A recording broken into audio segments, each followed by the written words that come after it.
Morning, everybody. It's great to be here with you and to clear out the pipes.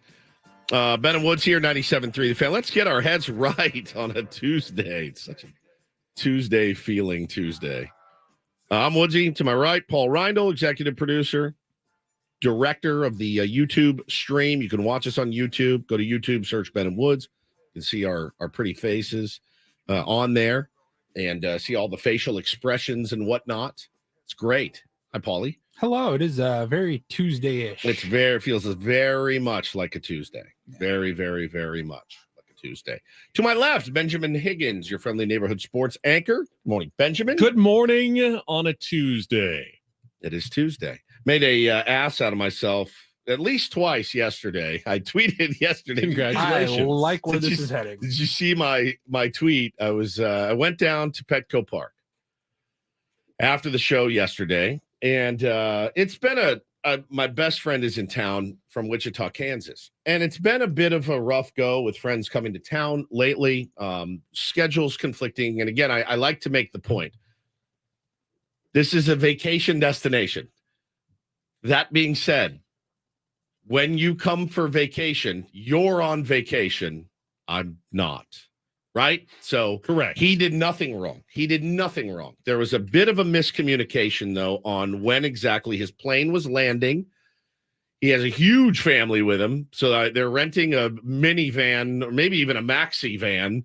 And so I texted him. I got down to the ballpark at what? We got out of here, pretty, 10:15. Well, so if you go back to yesterday, you left us with previously on Ben and Woods, right? You were planning on pretty much meeting up with him. Pre-game. You had an hour. Had about an hour. Yeah. Maybe go to 7 Mile. Yeah. Have lunch, and then it would be time to hang. So the way that I looked at it was games at 1. I'll probably catch up with him at about 11:30 noon. In my mind, I remembered he said he was landing at 9 o'clock, and then he had to get his rental car and his luggage and all that. So all right, 11. Call it 11. Well, we'll get to hang out a couple hours pregame. So I go down to the field, and I've got nothing to do. Nothing. I just went down, had my credential on. I barely ever use it. And I'm like, all right. So I walked down on the field. And I started chopping it up with Dennis Lynn from The Athletic and Bryce Miller. And I'm going to name drop all these A-level celebrities. Sam Levitt, Bob Scanlon went up into the booth. I said hello to Mud, Don, Jesse, Tony, Dave Marcus. You made the rounds. I did. I made the rounds. I pressed some flesh. So I'm walking around. I did that. And I'm like, I gotta get out of their hair. They got to work. So I'm like, maybe I'll eat. I'll get something to eat. It was Grand Ole Monday yesterday. So I went right up to Grand Ole Barbecue, got a delicious pulled pork sandwich, sat down, ate it. Was like, now what do I do? So I looked at my phone. All right, that killed 6 minutes. That's exactly what I was like. 12 minutes down. Only about an hour to go. Maybe. I don't know. I haven't heard from John. Finally, he texts me. He's like, we're on the ground. Oh, you just landed. Okay, cool. About 45 minutes later. Hey, bro, the line at the rental car place is literally 75 deep. Oh, I've been in one of those before. And I went, oh no. He sent me a picture. I went, oh my God. So I go, so then my mind starts racing. And the brain kicks in and it's anxiety, honestly, is what it is. I went, so I don't have a seat. I don't want to go to the press box. And our press box was taken anyway. Coach and Braden were broadcasting up there. They were doing their show and they were in it. They were in the seats. I looked. So I was like, I don't have a chair. It's hot. Dodger fans streaming in left and right. So I called Fenwick. I go, what are you looking at? He goes, I don't know, man. Probably going to be down there by 3. I go, yeah, no, that's it. That's it for me.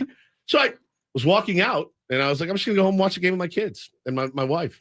And they're home for summer. So I was like, I'll get home and help, right? We haven't even gotten to the am I a jerk? No, we have to do another one. Yeah, so I walk by this little margarita stand. They make margaritas there at Petco Park, and I'm just reaching for a napkin, just one napkin. So I reach for they're like these boats, and they have there's straws on one side, straws on the other, napkins in the middle. Yeah. Right? All right. Yeah. You know what I'm talking about? Made out of plastic. So I walk by, and I just want to grab a napkin. So I do. I grab one napkin. The whole thing falls over and hits the ground. You hear basically like this.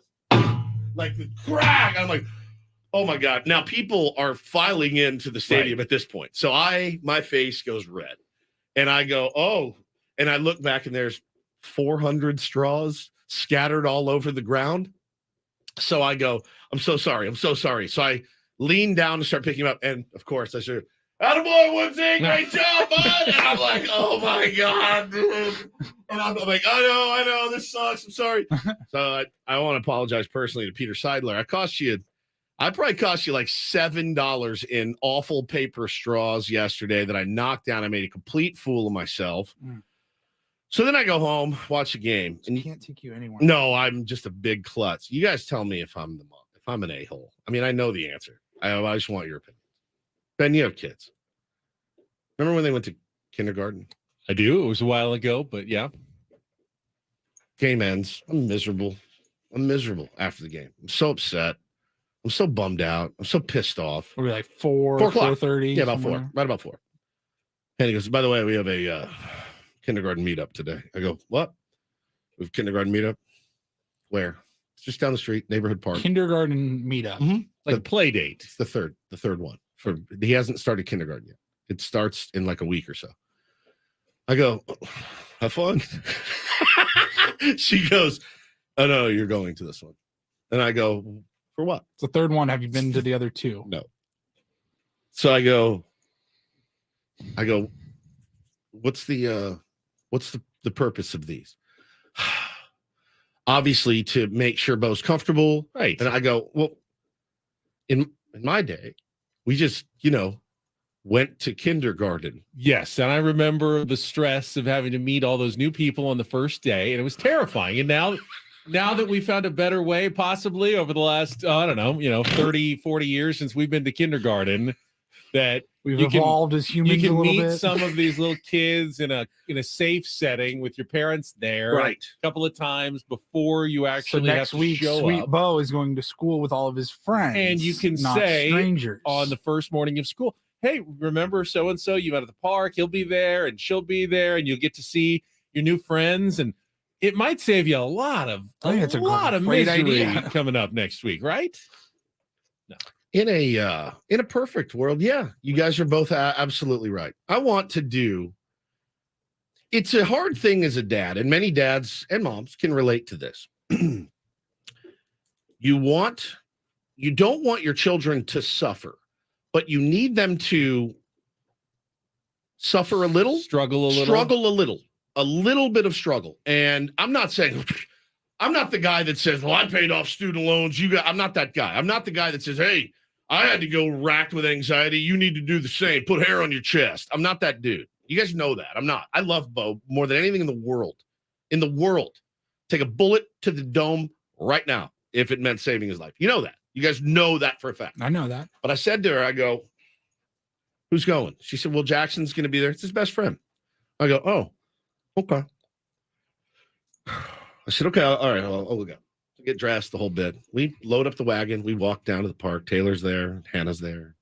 Bo's there. And we see Jackson. Guess what happens? No one says hello to us. No one introduces themselves. Bo and Jackson run off to the corner and start finding roly-polies.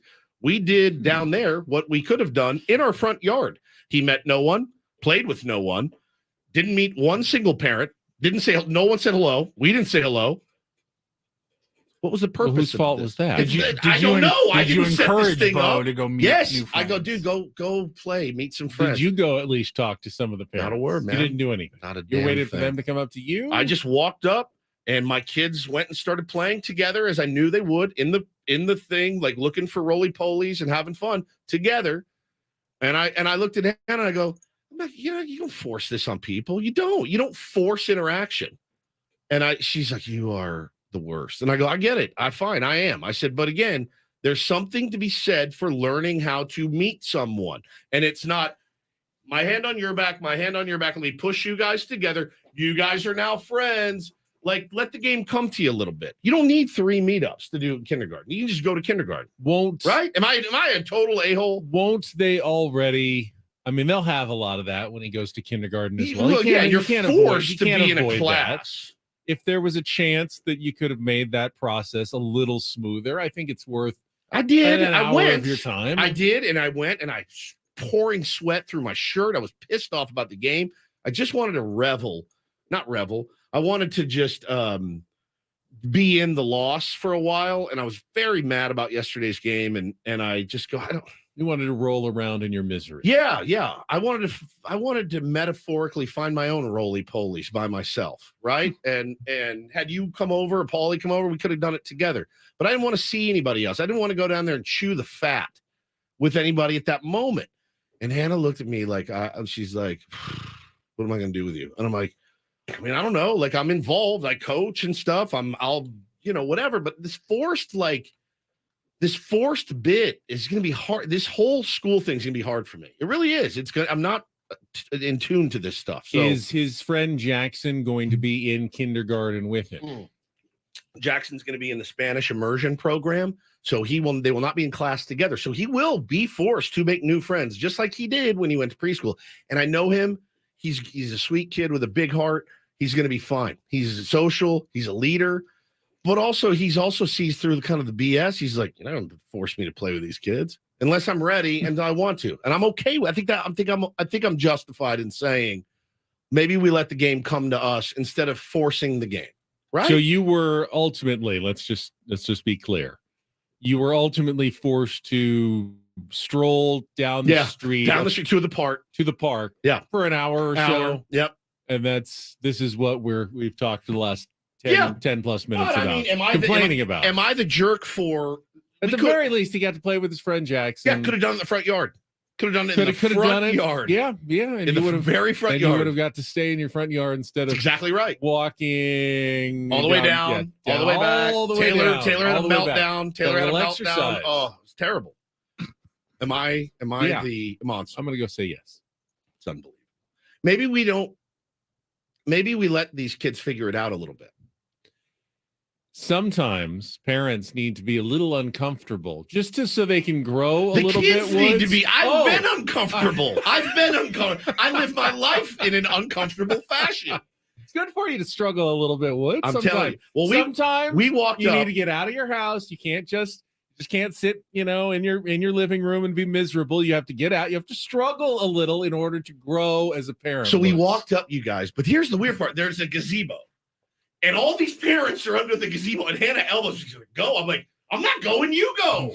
And I was like, "This is your idea." And she's like, "Go do something." I'm like an episode of Curb. And I'm like, "I'm not saying a word." So we stand there, kind of rocking back and forth. They're all under the gazebo, and I go, "All right." And I just laughed. Just went and sat on the bench. I was like, "I'm not doing this, dude. This is terrible.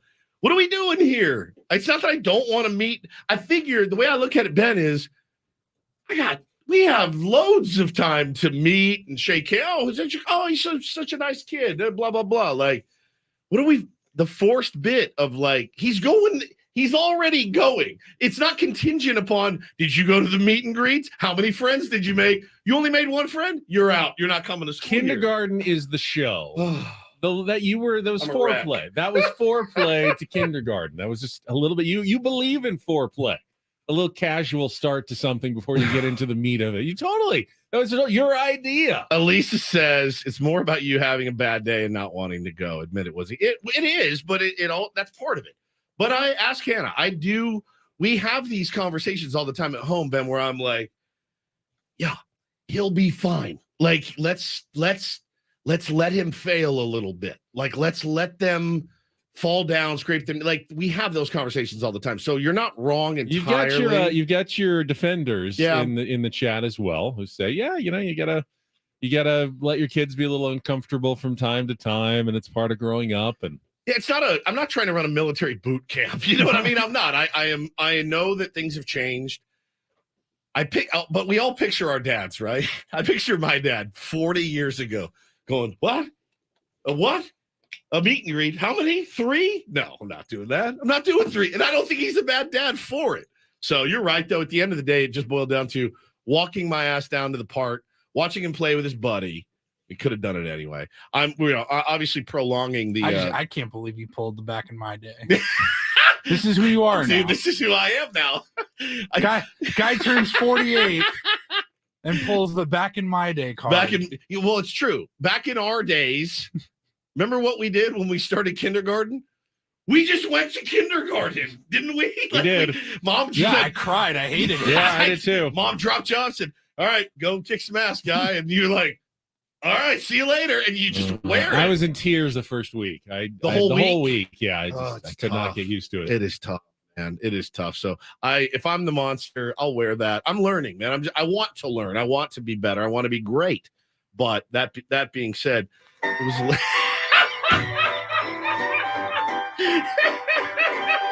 It's so good. You're gonna make friends and you're gonna like it. It's so good.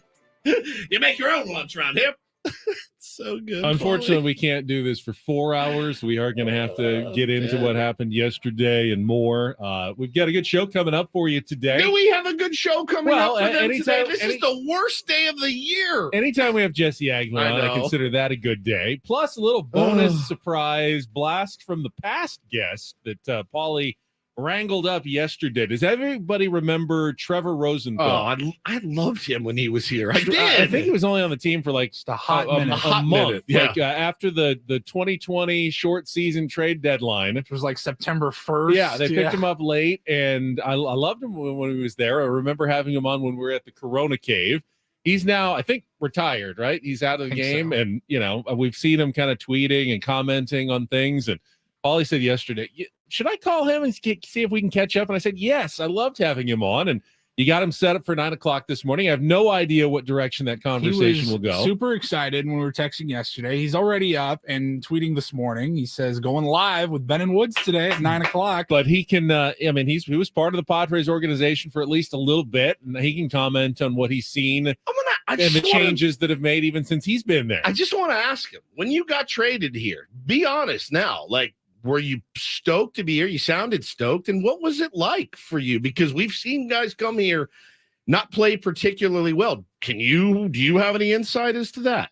That was, of course, the Jace Tingler years, Yep. A little different, but I think there's still some relevant observations that he can make. So that's coming up at 9:00. All of our regular features, Don't Do This, Take on Woods, and kind of an unusual theme for the Daily Ditty this week coming up next. Woods picked songs that you thought were by one artist, and then later realized, no, you had it wrong all along. Paulie, I think, struggled, but he came up with something, so he'll have the pick coming up next as we get rolling here. Glad to have all the tier ones with us on a Tuesday morning. Hey, we're in this together. We're still a family, and by the way, season's far from over, everybody. I know yesterday was not fun, but long way to go still, and Padres are still just 4 games out of a playoff spot. We'll talk about all of it coming up. Let's get our first check of traffic, though, with Kelly.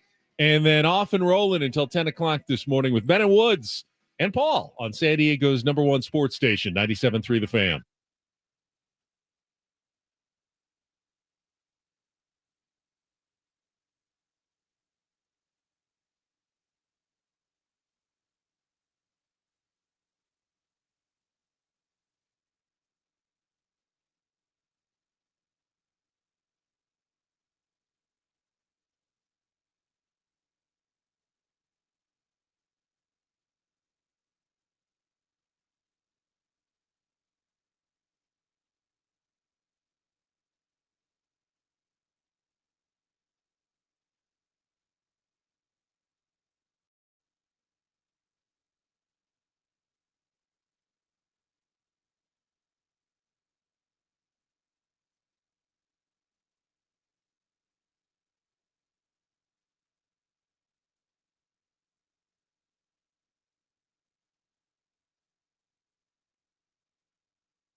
Oh, I'm confused.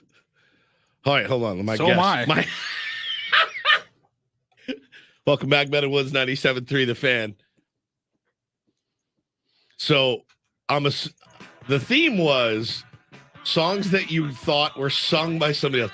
I'm assuming you thought this was CCR. You're telling me it's not? Who is it? I don't know. I guess I kind of thought it was too. What a great one, Paulie. Long Cool Woman in a Black Dress. By We Mitch, all is it know Mitch this song. Ryder? No. The Hollies. Huh. Never heard of them? Especially that beginning, dude. You're like, oh, hell yeah. Like, CCR. you're telling me that's not CCR. Sounds like singing. I mean, I even remember the first time I heard this song. I am almost positive I was, I don't know, 9, 10, 11 years old. It was at the in the theaters. It was on the soundtrack for Remember the Titans. Yeah. And the Hollies. which is how I learned. I've heard this song my whole life. too. I never really thought that much about it, but I think I also just kind of assumed it was like CCR. I was like, it sounds like CCR, but a little bit but off. a little bit different. But I'm not going to go look up, see who it is. I'm just going to roll with the fact Hollies. that it sounds just like CCR. The beginning of that is like, it's identical, dude. Like, so good. I love that. I want to know. Different band entirely, but I gotta say that it took me an hour to come up with a ditty yesterday. So sorry. This may be the worst theme we've had in 2.5 I don't This know. theme Now, is badass, all of a sudden, dude. Are you kidding? I'm loving it because I've already picked mine for tomorrow that I think is a dead-on winner of this contest as well. It's so good. Again, It's if you're so just good. joining us, the theme this week are songs you always thought were by one band and then eventually found out, no, it's not by that band at all. It's by a completely different band. So I guess I don't know if it's a product of growing up in the age of the internet and having Spotify since I was a teenager, but I've never like heard a song. I can just go, oh, let me Google who this is. I've never heard a song go, oh, is this Green Day? Yeah, it must be Green Day. It is no, it's the different. Red Hot Chili Peppers. there between when idiot. Woods and I grew up and when you grew up, there was definitely a change because not just Spotify, but now on your radio, you get usually it pops up like the song and the artist. You see it if you're listening in a lot of places. When we listen to the radio, I mean, unless the DJ came on before or after and said, Yeah, you're screwed. You know, that was so-and-so by so-and-so. You didn't learn, and you didn't get that out of the lot, I can remember growing up. So you didn't really learn who they were. You just sort of felt along and got a sense of who you were lilistening to at some point. Yeah. So, yeah, it is a different era sort of. Because now when I want to thing. listen to something, I type it in. I know who it is, and it would give me a lot of trouble. I hope you lose. Take on Woods 3 times this week, so I don't have to make another selection. A guy just DM'd me one I had forgotten about. By far the number one most confusing song of all time. By far. Okay. And I feel like I've got one tomorrow that's right, going to good. be right in line. But we've delayed the inevitable long enough. Fascinating topic this week. Yeah, we will. We will talk about. I think the story that everyone seems to be talking about, and don't do this today. That's the Baltimore Orioles broadcaster Kevin Brown's suspension. So don't worry, we are going to get to that story because I thought it was one of the most shameful, despicable things I have like, seen. what don't we know From a baseball organization? It doesn't even make sense. What's yet worse, the blowing Orioles, a 5-run lead to the Dodgers, or what the Orioles did? what the Orioles did. What the Orioles did stains you for months, if not years. I'm stained fully by what Seth Lugo did yesterday. I'm stained.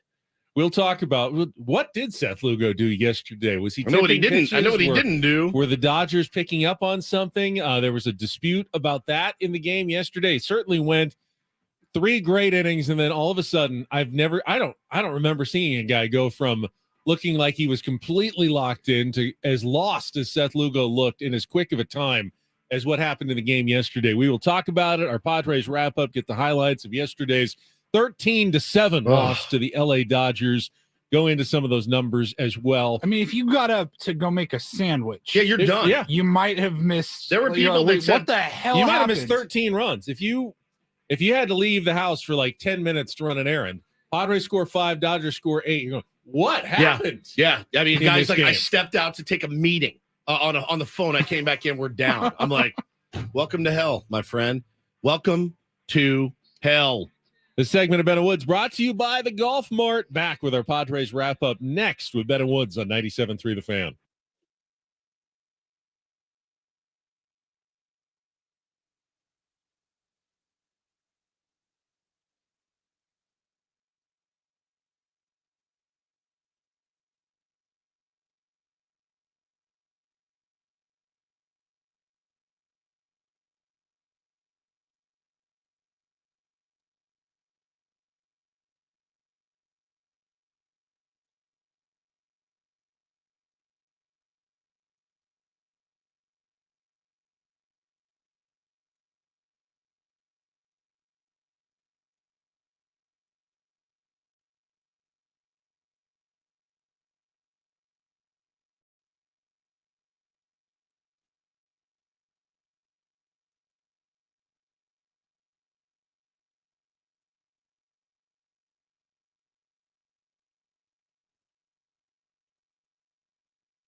All guests on Men of Woods appear on the Premier Chevrolet of Carlsbad fan hotline. Save money the right way with Premier Chevrolet of Carlsbad. Visit them today in the Carlsbad Auto Mall. Chevrolet, find new roads. I will take my share of the announcer jinx blame for yesterday. Bad. I hyped up Seth Lugo yesterday. Said I called him, I believe, the most underrated member of the Padres. It works the opposite for me. I crap on like Matt Batten, and he goes out and gets 3 hits. That's true. So it's weird that we have different jinxes. I will say, whose is worse? Yours is worse. I think Through 3 innings, hype up Nick Martinez and you start crapping all over. Yeah. Okay, quickly. All right. I mean, through 3 innings, I was like nodding at my own level of brilliance. Yes, this is exactly what I'm talking about. Quietly goes in, 10 bat, 3 innings, faced 1 over the minimum, shut out, and now the Padres stake him to a 5-0 lead. Felt about as confident as, it's hard to feel that confident against the Dodgers. Let me ask you one thing. And then what happened? Yeah, then what happened? Well, we'll find out. If you've been under a rock for the last 24 hours, you will find out in our Padres Wrap-Up. It is coming up right after this check of traffic on 97.3. I don't want to do it. I don't want to do it. From the Premier Chevrolet of Carlsbad Traffic Center, part of the Premier Auto family, here's Kelly Danick. Traffic is sponsored by the all-new Premier Buick GMC of Carlsbad. Well, in the North County, they cleared that accident south on 15 near Deer Springs Road, but further south, just past the 56, got a 2-car collision over to the right shoulder. Also still clearing an accident in Balboa Park, south 163 at the northbound 5 connector. That's over to the right shoulder. Premier Buick GMC of Carlsbad with all new 2023 GMC Sierra 1500 elevation package trucks, $4,000 off MSRP, over 15 in stock to choose from. Stop in or shop online at carlsbadbuickgmc.com. A proud member of the Premier Carlsbad family of dealers. I'm Kelly Danick with Ben & Woods, San Diego's #1 sports station, 97.3 The Fan. It's a shame if they lose. You can visit Pity City, but you can't live there. Oh, it's been a great day today. Can't wait for more. Hey guys, it's Woodsy live from the Crapper again. Did you miss any of the Padres game yesterday? Cancel the parade. That's why you play the games. Oh, God, here we go. It's the Padres Wrap-Up with Ben and Woods. Slam Diego?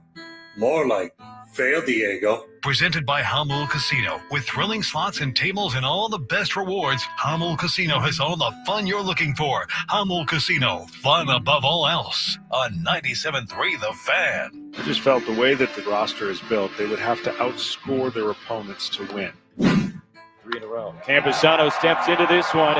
In the air to deep left center. Outman to the wall watching. Gonna go! 2-run home run, Luis Campusano. And the Padres in front of the Dodgers, 2-0 here in the third. And Fernando swings, hits it in the air to left center field. He has found the gap. Grisham going to score. Kim's right behind him. Fernando standing at second, a 2-run double. And the Padres lead it 4-0. Now the pitch, and Peralta hits it sharply down the right field line. That's a fair ball. Choi had no chance to get there, goes all the way around into the corner. Freeman has scored. Muncy will be held at third base. RBI double for David Peralta, and the Dodgers are on the board. It's 5-1 here in the fourth. Here's the 1-0. Hard hit in the air down the right field line. That is a fair ball. Going to pop up against the Petco boards, bounces away from Fernando. Both runs will score. Hayward at second base, a 2-run double, and just like that, a 2-run game. 3-0, here's the pitch, and that's hit in the air to very deep left center field. Grisham is back. He looks up, going to go. Grand slam, Mookie Betts. Dodgers have very quickly erased a 5-0 deficit. They lead 8-5. Kike Hernandez leads off, swings at the first pitch, and hits a slider deep to left. Soto is back at the wall. This one going to go. Home run, Kike Hernandez, his first back with the Dodgers. And on the first pitch of the 6th inning, LA extends their lead. It's 9-5. Now the 1-2. Kim swings, pops it up. Right side of the infield, Freddie Freeman about midway between first and second on the dirt, makes the catch, and the ball game is over. Padres get 1 on Campusano's second home run of the day, but the Dodgers take 3 out of 4 here at Petco Park, and they put a bit of an exclamation point on it here this afternoon. Coming back from a 5-0 deficit to win this game, 13-7. I was a bit of a surprise. I mean, he was pitching great leading up to that. Like you said, we just scored 5. Get some hits, got to give him a little rope. Obviously, it was going to be his last hitter as far as bets goes, and then it's a grand slam. Next thing you know, it's an 8-run inning. So, look, I obviously don't feel great about it, but up until then, he was pitching great, and then there were some balls up in the zone, and all of a sudden they were getting good swings on him. Bob Melvin certainly taking his share of criticism yesterday for leaving Seth Lugo in to give up 8 runs there in the 4th inning, all in the span of 1 out, as they quickly go from 5-0 ahead to 8-5 behind in a 13-7 loss yesterday to the LA Dodgers. And got a lot of thoughts on this one, Woods. The first one, though, for me was simply the difference between Sunday and Monday. On Sunday, when the Dodgers go up 6-0 in 2 innings, you don't feel the sense of hope and like, hey, anything can happen. It's time for us to go on a big rally and come back and put up some runs and take the lead, or at least make it close. Feels like the game is over. The other way, when the Padres get up 5-0 after 3 innings, it feels like the Dodgers are ready to come right back. Yeah, you're edge of your seat with a 5-run lead. I was not confident with that 5-run lead. It is the difference between, I think maybe the stark difference between the two organizations, especially over the last many years, in which outside of the playoff series last October, the Dodgers have absolutely dominated these two teams. And, for whatever reason, the Dodgers have felt more relentless than the Padres. They're very comfortable. Very comfortable. Love to hit at Petco Park. Love it. They hit well a lot of places, not just Petco Park. Oh, they hit really well at Petco Park. They have done very well at Petco Park and at Dodger Stadium against the Padres as well. Yeah. That is the 12th consecutive regular season series. It's killer. That the Dodgers have taken from the Padres. You'd think at some point the players would get sick of it. You'd think that they would. Oh, I'm sure they're sick of it. You think that they would do something about it? I don't know. That's, at some point. That's the thing with baseball. Can you do anything about it? Like you're getting kicked in the nuts over and over, and you're like, I love this. Let's just keep doing it. When a team has your number, how do you stop them from having your number anymore? I don't know. I mean, bully punches you in the face every day for 6 months, or in this case, how many years? 13 consecutive years the Dodgers have won the season series from the Padres. Yeah. They are 152 and 72. Punch back. Over the time. Punch back. Dodgers didn't punch you, though. Punch back. The Dodgers are simply doing what they're supposed to be doing. They punched you. They punked you. They threw at you. They threw at your superstars. What'd you do? Not yesterday. No, but 2 days before. What'd you do? Nothing. You did nothing. For me, I would hate getting beat by that team. I mean, I love the statement. Go out and take a 5-0 lead. That's exactly what I wanted to see the Padres do. Go out, score some runs against Tony Gonsolin, who had done very well against the Padres in the past. Get a big lead, get the series, split it. I mean, that's all I was looking for yesterday. That was the statement I was looking for, and the Padres came out looking like they were going to make it. And then the 4th inning happened. Listen, the Bob Melvin faction of our fan base that wants him fired is probably going to get their wish at the end of the year. I would imagine. I don't think so. I do at this point. I mean, and I don't. If they don't make the playoffs, I think he I probably don't loses see. his job. I really don't see a universe in which Bob Melvin takes the blame for this. Oh, I mean, I don't either. You know that I'm on team Bob Melvin.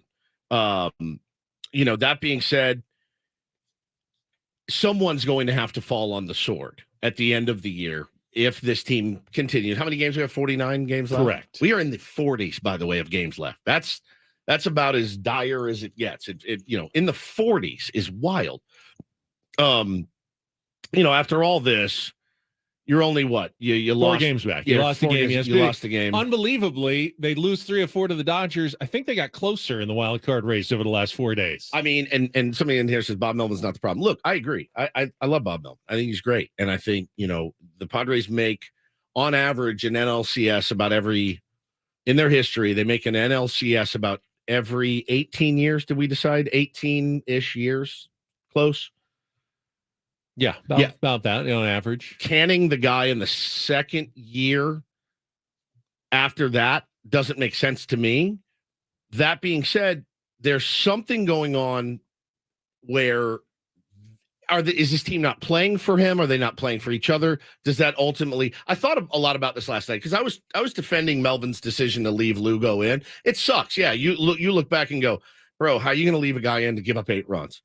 How? And then I thought, well, Mookie, you'd K'd him up twice. You feel like maybe he can get back here, get this out. Also, you think, well, who's he going to go to? You got to cover these innings. Barlow's been a complete bust. All right, let's go through that 4th inning. But quickly, my point was, I thought a lot about him. I thought a lot about leadership. I thought a lot about the buck stops here type scenario. If the team ultimately isn't playing well, it's on the players. Yes, but they're not going to fire the majority of the players. The players will be here. So the manager is usually that guy that falls on the sword. Would that be deserving for Bob Melvin? If at the end of the day, the results aren't where you wanted them to be, I'm sure he would blame himself. But again, what do you have? Doesn't it make sense to you? And I think everybody in the organization, from Peter Scheidler on down, including AJ Preller, and the players know this, that if they fire Bob Melvin, whoever they get to hire won't be as good as Bob Melvin. I feel the same way. I don't think they can find a guy who is a better manager out there. Maybe they can find someone up and coming and develop them, and 3 or 4 years might be the greatest manager in history. They won't give him a chance though, because no manager has gotten that opportunity. So you're going to say AJ Preller go and hire another manager?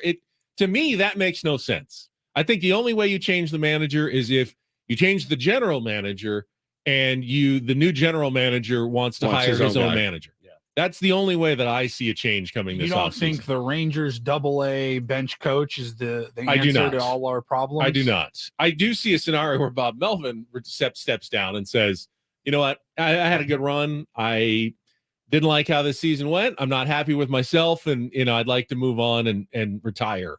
I can see that scenario, but I can't see AJ Preller issuing a statement announcing Bob Melvin has been relieved of his duties without me just laughing.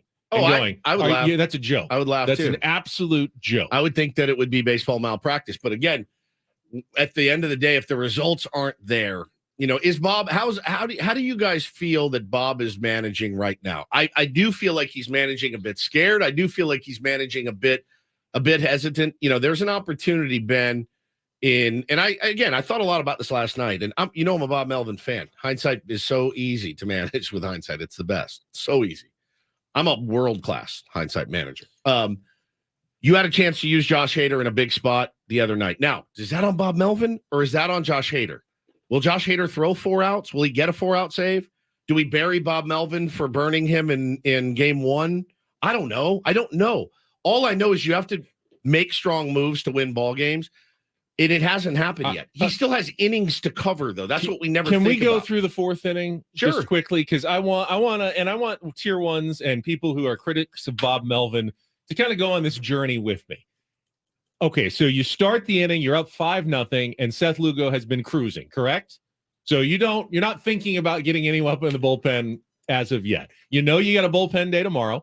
You're probably hoping for at least 7, if you can, out of an efficient Seth Lugo in that game, if all things go well. And so far, things have gone well, correct? Right? No one disagrees with anything yet. 7 from Lugo? 7 innings is what you're hoping for, probably? Yeah. You need to get the win, but ultimately, you got a bullpen day the next day. All right. Here's Bob yesterday, real quick. With Nick starting tomorrow, we're going to have to cover a lot of innings, but once we got Wilson up, we weren't at the point where he was ready yet. So he's going to be ready for the next guy. 4 runs are in. Next thing you know, it's a grand slam. Now all of a sudden it's 8 runs. So that was the thinking. All right. So the inning starts and Freddie Freeman singles on the second pitch to center. Doesn't hit it hard, but kind of bloops one. Good hitter. Gets a knock. Second batter, Will Smith, flies out to center on the second pitch. So you getting the bullpen up yet? No, of course not. No. You got 1 out. Third batter is Max Muncy. Looking at the ball 1, ball 2, ball 3, all in the zone, all called balls on Max Muncy. Strike 1, strike 2, and then another ball in the zone. He got squeezed on every ball in that count and walks Max Muncy. Not really Seth Lugo's fault. That's bad umpiring behind home plate, but it's going to happen. Okay, now you got first and second.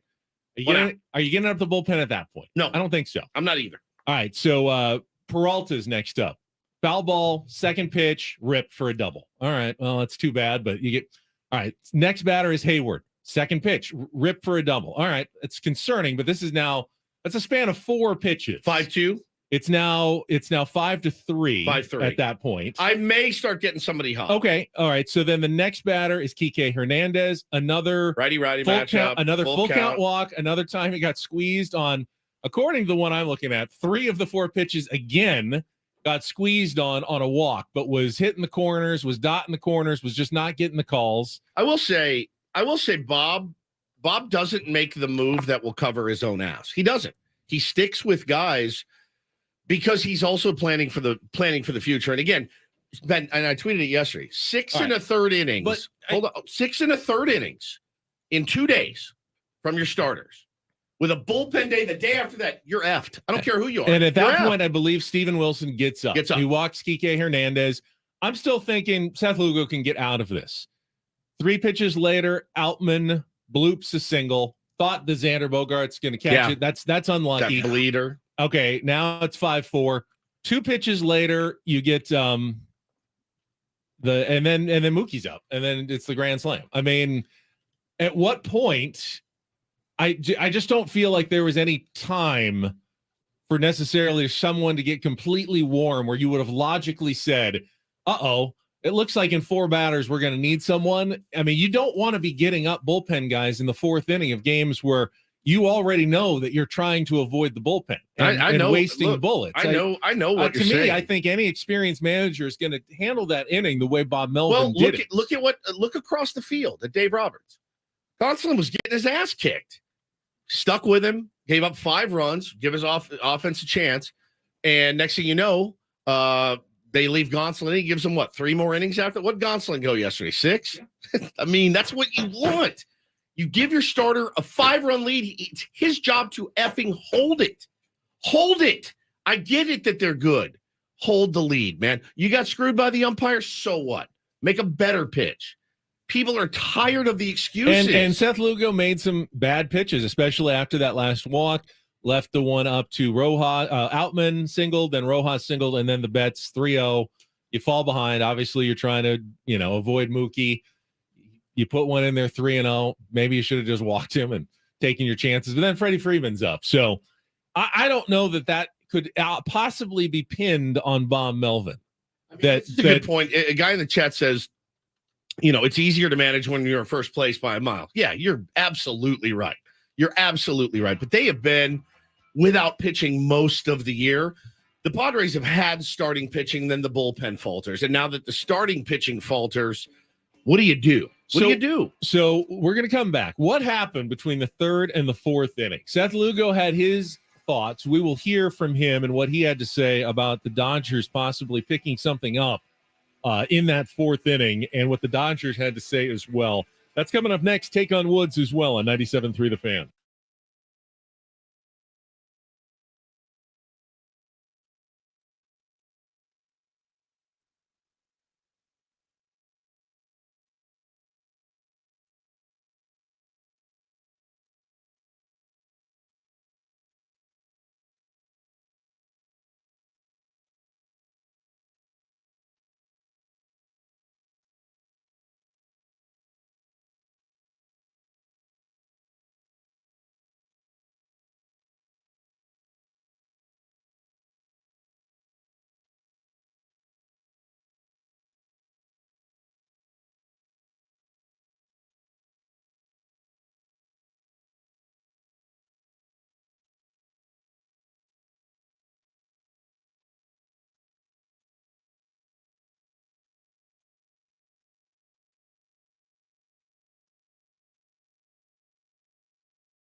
I don't know. For those still angry about Bob Melvin's managing yesterday, so, you wanted them to go to the bullpen that's been struggling even earlier. The bullpen's horrible. It just, to me, horrible. That doesn't make a lot of sense either. Listen, again, there's already in the chat, Padres flagship being soft on Bob Melvin. Bob Melvin has not gotten the job done this year. You know why? Look at their record, okay? I think any good manager would say, it's on me. I did it. If our ratings go to crap, you know whose fault it is? It's mine. It's mine. You know whose fault it's not? The listeners. It's my fault. I did it. There's something I'm not doing right. There's something I didn't say right. I'm not prepared enough. Okay, but it's also the players' fault. 100%. But you can't fire everybody. You can't fire all the players. Well, they won't. They're not going to. That's what I'm saying. Then why should you fire the manager? I don't want the manager fired. Right. I love that guy. And if we end up blowing this and we end up losing Juan Soto and things like that, we deserve whatever punishment we get at this point. I mean, I think it's absolutely we break Juan Soto and Bob Melvin. We don't deserve, listen, it's absurd. But I think, Ben, what's going to happen is you're going to see somebody fall on the sword if they cannot turn it around in the last 49 games and make a run. Well, because there's two reasons you fire someone. One, PR. All right. Yeah. The fans are unhappy and you need to show that you're doing something. I hate that reason to fire anyone. I hate the PR reason just to show that we're not asleep at the wheel. We're going to make someone whose fault it is not the scapegoat for a season. I hate that reason. It does happen in sports, but I'm never going to support that decision. The other reason you fire someone is to fix something that you think is wrong with your organization. That one is an absolute legitimate reason to do so. I do not believe that Bob Melvin is what is wrong and is why the Padres are struggling, and thus I cannot support his removal as manager of the team. I just can't. Was he a bad manager last year when Manny Machado was on an MVP pace and everybody was playing well? It's the age-old question, and again, I've really thought a lot about it. I see people saying, so if it's all on the players all the time, then what's a manager for? And I go, it's a good point. If it's 1,000% on the players, and in my mind, it mostly is. It's mostly on the players because they're the ones who got to hit, catch, field, throw, run, prepare, all of that, right? There's some responsibility that falls on the organization. If Seth Lugo is tipping pitches yesterday, I think somebody might want to let him know, right? Like, again, by the way, just to be clear, the Dodgers didn't do anything wrong. They did exactly what they're supposed to do. Seth Lugo's lowering his hands when he throws a changeup. Sit changeup. Hands are higher when he throws a fastball. Sit fastball, whatever. Also, if you hang curveballs to the Dodgers, they're going to hit them. So, again, I put it on Lugo for being staked to a 5-run lead and not being able to get out of the third inning or whatever, the fourth. Listen, the manager is unfortunately the scapegoat for a team's lack of success. Has he lost the room? Is that what we're looking at? Did the guy? I've never heard one cross word about him. Now I'll tell you this: I have heard players at players' throats. I've heard all kinds of other things. I've never heard a player say Bob Melvin's effing clueless. He has no idea what to do. Never once. I have heard it about the last two managers. I have heard it from players about the other two managers. Yes, I've never heard it about Bob ever.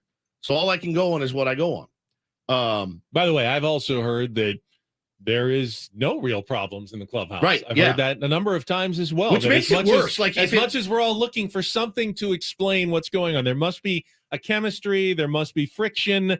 I've also, there has been some rumors. I've also heard strenuously people who are inside the clubhouse and not people who are defending their own butts go, honestly, everyone really likes each other. Everyone walks around like scratching their heads. Yeah, getting the job done. And that's it. And it sucks. If we knew that this was like the White Sox organization, then we could come in here today and say, fire him, clean it out of the cultures.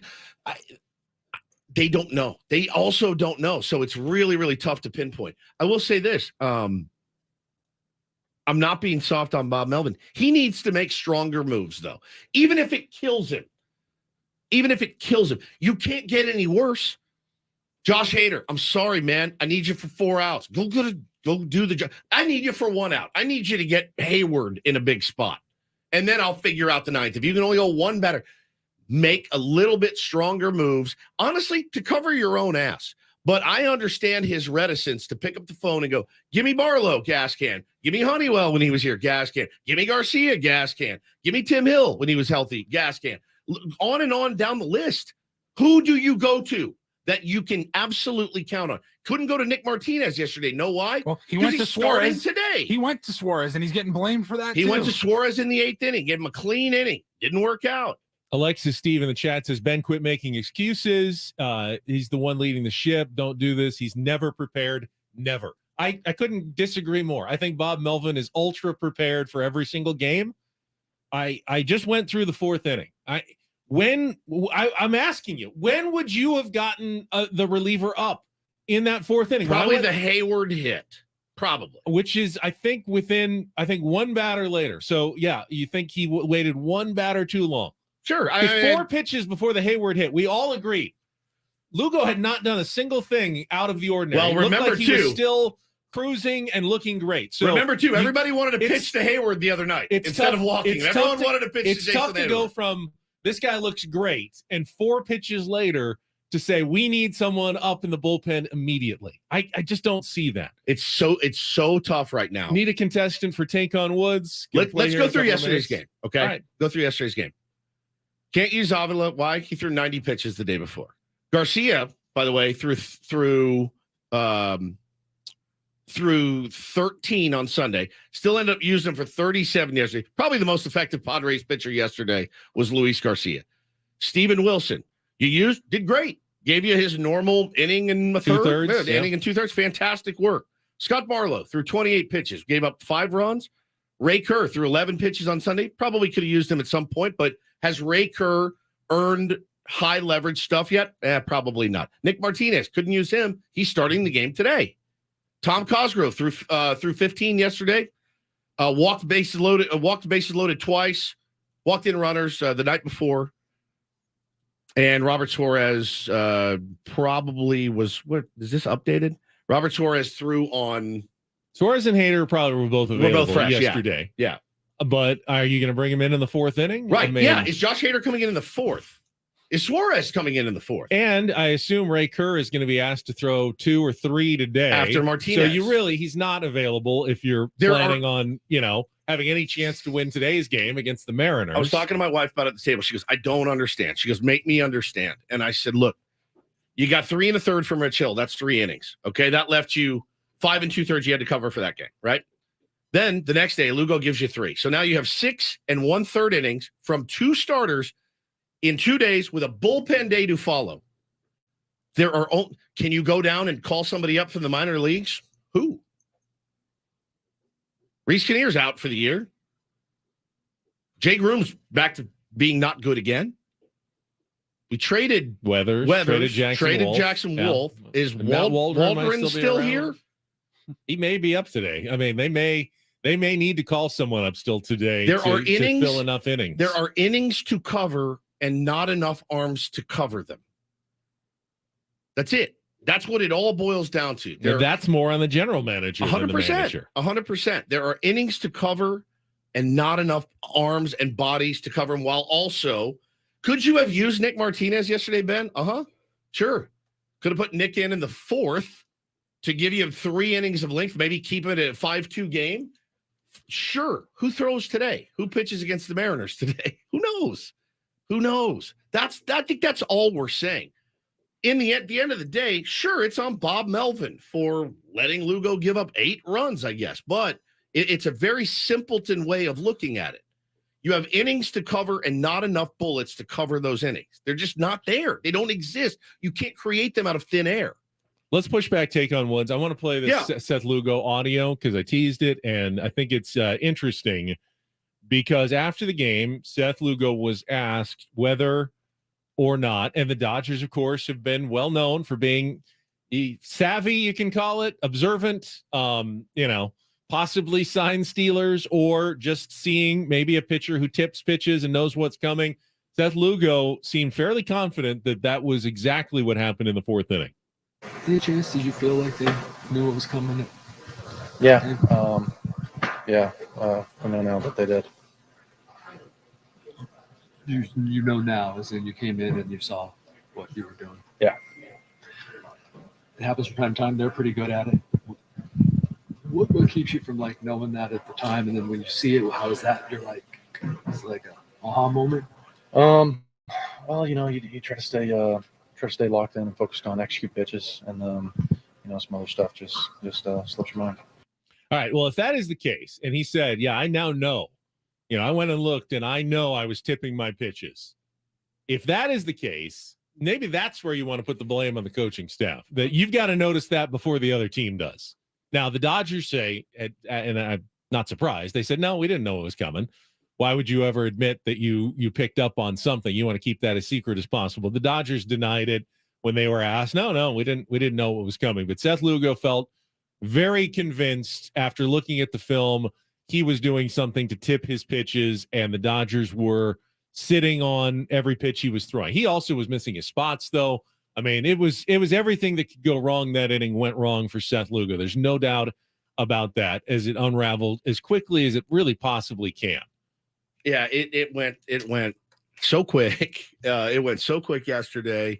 This team, when they play the Dodgers, they just unravel. They fold every time. It's so frustrating for the fans. I see it. I feel all of your pain, your angst. It's embarrassing, man. It's embarrassing, and they should be embarrassed. It's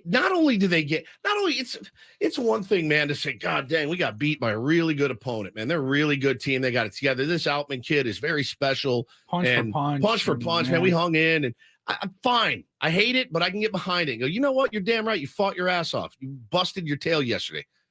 Blew it, man. 5 runs in the big leagues, even if it's the Dodgers.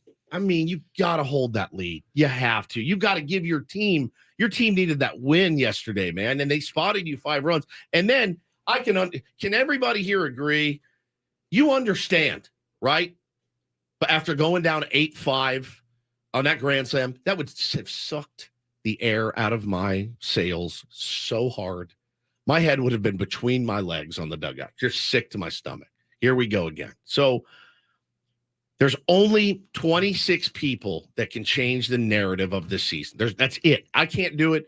Ben can't do it. If we were coming in calling for people to get fired today, that's not going to do it. Manny Machado's not going to hear me on the radio and go, God, I better get my ass together. Woods is really mad. It doesn't work that way. Dill holes. It doesn't work that way. They can change the narrative. That's it. The season has felt very much like every time the Padres fix one problem, it's the gum something in the dam. Else. Yeah, yep. Something else comes up. First, it was the Stars weren't producing. Then Juan Soto got hot. Manny started getting hot. Well, the bottom of the order, catching, you're getting no production there. All right, Sanchez. Now a lot of excuses. Campusano comes in. All right, then the bullpen had been great. That falls apart. All right, you do some, tinkering. You get Suarez back. All right, that's looking a little bit better. Now starting pitching. All of a sudden, there's the Musgrove injury. Walker's out, and now Seth Lugo gives up a ton of runs. And now it's the next problem. And I will say this, the Padres have bounced back every time. They're going to need, they have. They take some losses. They haven't like been above 500 in 3 months. But they bounced back for a game or two. But they also haven't let it go completely away from them. That's we're all sitting here still after that absolute horror of a series. Horror, and we're how many 4 games out. They need to make out 1 game every 10 for the rest of the season. Eminently doable. They certainly are very much in this thing, but they once again have to rebound.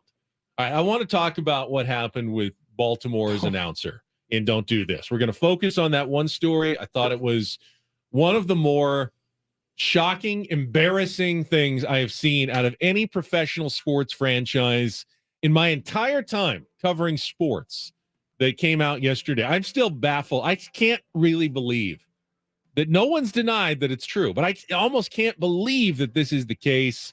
We will do that and Don't Do This. We're going to play Take on Woods. We'll bump it back to 8:10. So if you want to play, an opportunity to do so still coming up. Don't go anywhere. More Ben and Woods coming up after traffic here on 97.3 The Fan.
All right, we will get to don't do this here in a second. I think the best point that I just saw made, though, by anyone on this debate about Seth Lugo's fourth inning, our friend Scott Lewis from the Voice of San Diego. The very handsome Scott Lewis from the Voice of San Diego. Give the guy some credit. Nice, sweet, kind, handsome, beautiful Scott man. Lewis. He says the only problem with your point about leaving Lugo in is that they took him out after the Grand Slam. Why not just leave him in there after that if you have so few options?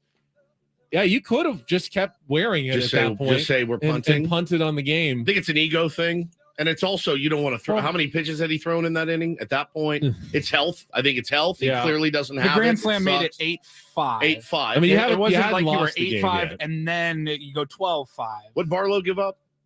I'm not sure that Wilson came in, gave up nothing. And then Barlow came in and gave up. I'm not sure if they thought Wilson was ready, if they might not have put him in to face Mookie. Now, Lugo had success against 2 strikeouts, Mookie, the first couple of like I said, I get it. It sucks. I get it. Nothing is going right. Nothing. But gave up 5. In hindsight, if you could have just worn it, I mean, you ended up losing the game anyway. If you could have gotten more out of Lugo, they would have been in better position for today. That is absolutely true, Scott. I will give you that. Lugo 8, Barlow 5. Everybody else did their job.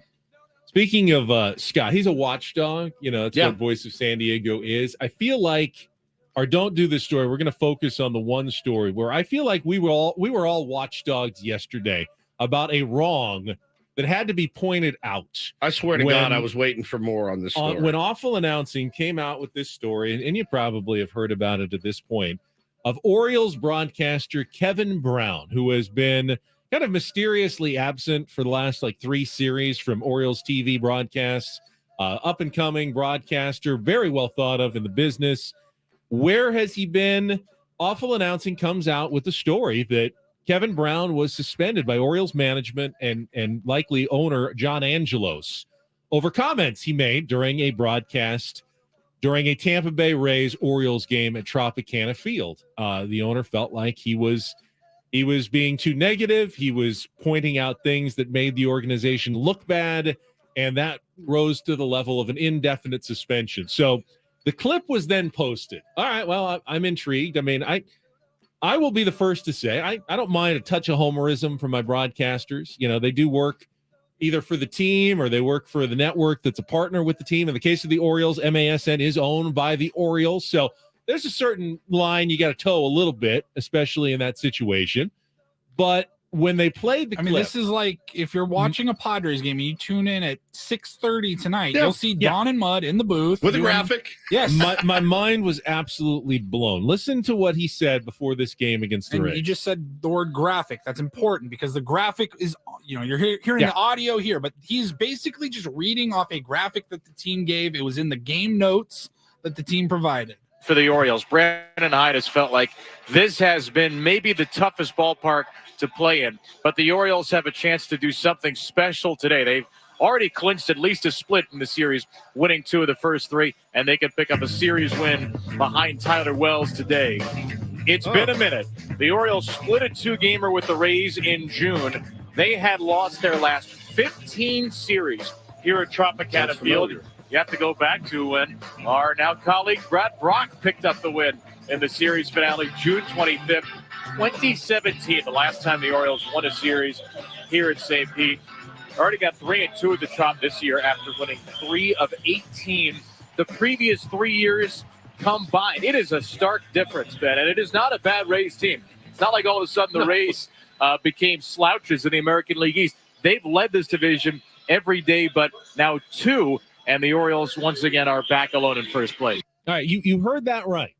He was pointing out how the Orioles have turned things around against a team they have historically struggled against and are playing some of their best baseball against the Rays that we've seen in years. And he had statistical evidence with a graphic to back that up. Evidence, as Paulie said, was provided by the team in the game notes and was backed up by a graphic created by the team, the producers, and the graphics people on the television broadcast. A well-planned out, interesting, thoughtful pregame segment. Yes. When you walk into the press box or anything like that, at any event, by the way, any sporting event, the team provides game notes. It's usually, 9 or 10 bullet points leading up to that game. It's in bold. It'll say, are the tides turning? And then it'll be a paragraph saying, well, the Rays haven't, or the Rays have had the Orioles number for the last 4 years. Here's the numbers that prove that. But Baltimore's been turning it around lately. Like, that is all provided by the team. I was waiting, like Wood said, for the other shoe to drop. There has to be more to this story. Yeah, but did he beat up an intern or something? Awful announcing, The Athletic, all confirming from multiple sources that, yeah, this is basically the story, that the ownership was unhappy with those comments and decided to suspend Kevin Brown indefinitely. I just saw this morning that he's expected back on August 11th, but the damage has been done. Do you want to come back there? Do you want to work there? I mean, that's about as soft can get. How do you come back on your best behavior either? I would be so snarky. I'd be like, it's Kevin Brown. The Orioles are great. The Orioles are fantastic. I know they lost 12-1 yesterday, but they tried really hard. Well, and that's why this is so short-sighted of the Baltimore Orioles and their owner. I mean, this would be as though Jesse Agler during the playoffs last year against the Dodgers said, hey, the Padres are up 2-1 in the National League Division Series. They're one win away from eliminating their nemesis, who they've struggled and lost the last 12 season series against. What an incredible story. That would be like Jesse getting suspended for saying something like that we all know to be true and we know to be a key element of the story that we're telling in the season. They showed a graphic on your view on the Padres broadcast yesterday. I think it was before the game. It was Sweeney and Pomeranz. It said, since August of 2021, here are the direct head-to-head comparisons between the Dodgers and the Padres and how many runs the Dodgers have scored and how low the batting average has been for the Padres. And again, I don't mind a little homerism from my hometown announcers. I mean, I don't want Don and Mud or Jesse and Tony just to be waxing poetic about how great the Dodgers are for the entire broadcast. Would irritate me. I know the Dodgers are better than the Padres and have been better than the Padres. Enough of that in this town. I don't need any more of that. But if you can't honestly point out critiques of your own team, how is anyone ever going to believe it when you say positive things that are also true? You have now eliminated the possibility of anyone, not just when Kevin Brown talks, but any of their other broadcasters. Anytime they say something positive now, going forward, as long as John Angelos is still the owner, you're going to just assume, well, they're just protecting their job the entire time. They're just protecting their job. It's so short-sighted by the Orioles. It's such a ridiculous story. The do this part of it. I loved the outpouring. Just team broadcaster after team broadcaster around the league. Like a doo-doo. Not constrained by what they can or cannot say, taking the Orioles to the woodshed yesterday. My favorite came from New York Mets longtime television broadcaster Gary Cohen. During a recent game at Tropicana Field in St. Petersburg, Kevin, during his opening, talked about how the Orioles had trouble winning in the past at Tropicana Field, but that they were doing better this year. That was really all he said.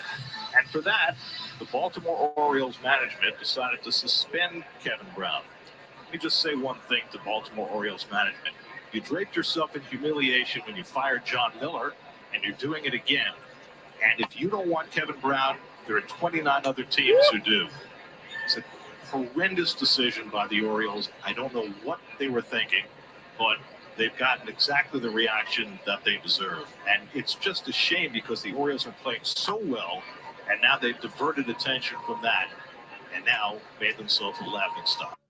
And you heard comments like that on broadcasts, on national shows, people like Scott Van Pelt, Mad Dog, all going off on the Baltimore Orioles. Yeah, and like finally when things are going really, really well in Baltimore, just really, really well, they're a really good story. Great young talent, kicking the crap out of their opponents, I mean, just crushing people. And you go and do something absolutely moronic like this. There's a side angle as well to the story as we wrap it up, that after he was suspended, they had to let him work one series on radio because apparently another one of the Orioles broadcasters was suspended because they didn't wear the proper team logoed apparel during a broadcast. And here's the kicker.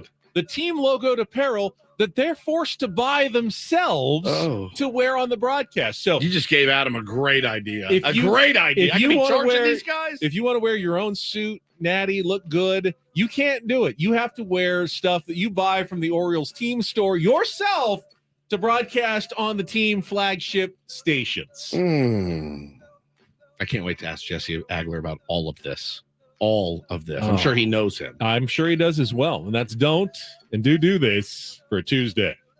That was Don't Do This with Ben and Woods on 97.3 The Fan. Let's open the phone lines. I know we haven't done Are you that out of much your this mind? week. I know. I want to do it. I'm You're out ready to of your challenge mind. people. I see people in You our dropped chat. acid before the show, didn't you? They are, they're challenging my opinions on Bob Melvin. I'll tell you what. You may think that I am, like the Orioles, that I can't say anything negative. I promise you, I have the full backing. Whatever I want to say, I'm giving you my honest feelings about Bob Melvin. I think he's a very good manager. I really do. I don't think he's the problem for the San Diego Padres. You disagree? 833-288-0973. We will talk about it coming up next on San Diego's #1 sports station, 97.3 The Fan.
And I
Quick tip of the hat to Luis Campusano, whose 4-for-4 2-home run performance went a little overlooked in the anger and ire after the 13-7 loss to the Dodgers yesterday. But I wonder if Bob Melvin, even after the G-Man Choi and Garrett Cooper moves, might want to consider still that catcher designated hitter thing he had been going with before the trade deadline, because Gary Sanchez obviously has been hot lately, hitting a lot of home runs, and Luis Campusano has shown, now hitting, I think, over 300 for the season.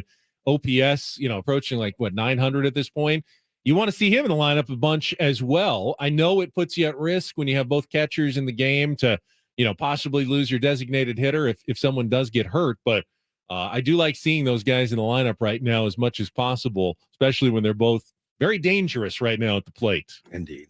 All right, we've got some callers on the line. Got no idea what everyone's going to say, but certainly talking about the moves from Bob Melvin in yesterday's game, his bullpen usage, his starting pitching, wherever you want to go. 833-288-0973. We'll go to the phone lines after this check of traffic on 97.3 The Fan.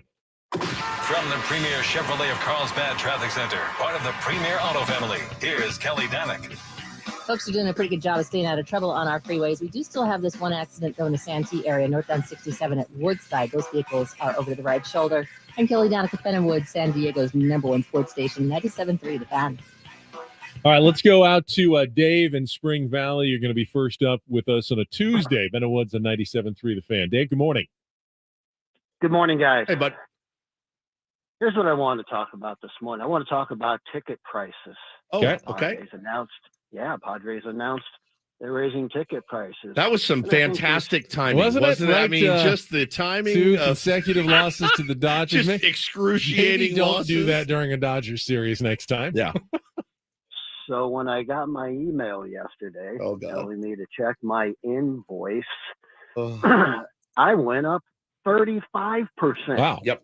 From $31 a ticket, and I'm just in the general population of the stadium, of the ballpark there, but $31 a ticket to $42 a ticket. I saw, Dave, that the average ticket price increase was 9%, but obviously some are going to be higher than that. Some are going to be lower. Sounds like you definitely were on the worst end of that equation. One of my good friends hit me up yesterday and said, I just got mine. It's 35%. He goes, I can't do it. I talked to 3 people, about 30% for all of them. Yeah. He said, listen, a moderate increase is almost to be expected. And I think you'd be short-sighted if you didn't at least see a moderate increase coming, but I think 35%. Well, let me ask Dave, what would you think? What do you think is fair? No increase? I mean, do they have to win the World Series? Do you take into consideration the payroll that they've spent on the team, where the inflation just in general in the society in the last couple of years? Where do you kind of come out on the whole issue? 10%. I was willing to pay 10%. Last year, actually the last 2 years, they raised it approximately 10%. But man, they claim they've got this waiting list of people just dying to buy tickets. Well, you know what? You just said it. Maybe some people are going to get that opportunity. Well, I mean, they will find out. There's always a price point that's too high, that if you set prices so high that no one can pay them. When you hear moderate, what's a moderate? In my mind, moderate to me is 5%. I mean, inflation has run higher than that the last couple of years, just in regular. So if you raised it any less than 8%, you'd actually be lowering ticket prices based on inflation. So I think the 10 kind of the minimum where they said, I mean, and I don't know the math and I don't see the book. So when they say it was an average of 9%, to me, that seems fair. Now, all that aside, I mean, I don't know that will we hear from the people whose tickets didn't go up or only went up like 2 or 3%? Because if that 9% number is true, and there are, as you said, and as Dave said, some 35%ers out there, there must be a lot of people who are less than 9% as well. All that aside, I'm not trying to bury people's feelings about the ticket prices. The timing is what murdered me. And I went, this is one. Now, did they send them after the win, or did it come? I don't know exactly when it came. I DM'd a guy and said, hey, when did your deal come? Because I didn't want to go off half-cocked. I wanted right. And he said, I said, what time did you get your email? He said, yesterday, 8 p.m. So that would have been after the loss. He emailed you yesterday, so it would have been Sunday, right at the end of the Sunday night game that they lost. That they just got and embarrassed. Dave said on he got his yesterday. national TV. You know how sometimes you schedule stuff and you're like, hey, let's work this week, craft this email, send it out. We'll schedule it for this. That's one of those, in my opinion. Hey, we're gonna wait. We gotta wait. And I understand they got a business to run and a job to do. Reading the room, the timing of it all. Padres go out and win 8-1 today. Send it tomorrow morning. Yeah, send it right after the game. I mean, what's really going to irritate people, and you know it's coming because they have to do it because you can't not plan, is when they're 3.5, 4 games out early September and they send out your playoff ticket invoices as well. That one's a stinger. Those will come as well. It happens around baseball. That one hurts because the alternative is, all right, well, we're not going to plan for the playoffs, and then if your team makes it, you have chaos once you get to October. Well, they don't make it. You don't get your money back. It goes towards. Paulie and I learned, we learned that from being season ticket holders. It's a different, in your mind, it's awesome. And then when it comes down to reality, sometimes you're like, hey, all right, this is going to sting. It's going to hurt. But, I mean, it's like anything. I knew an increase was coming. Again, that I think the timing was a little bit wrong.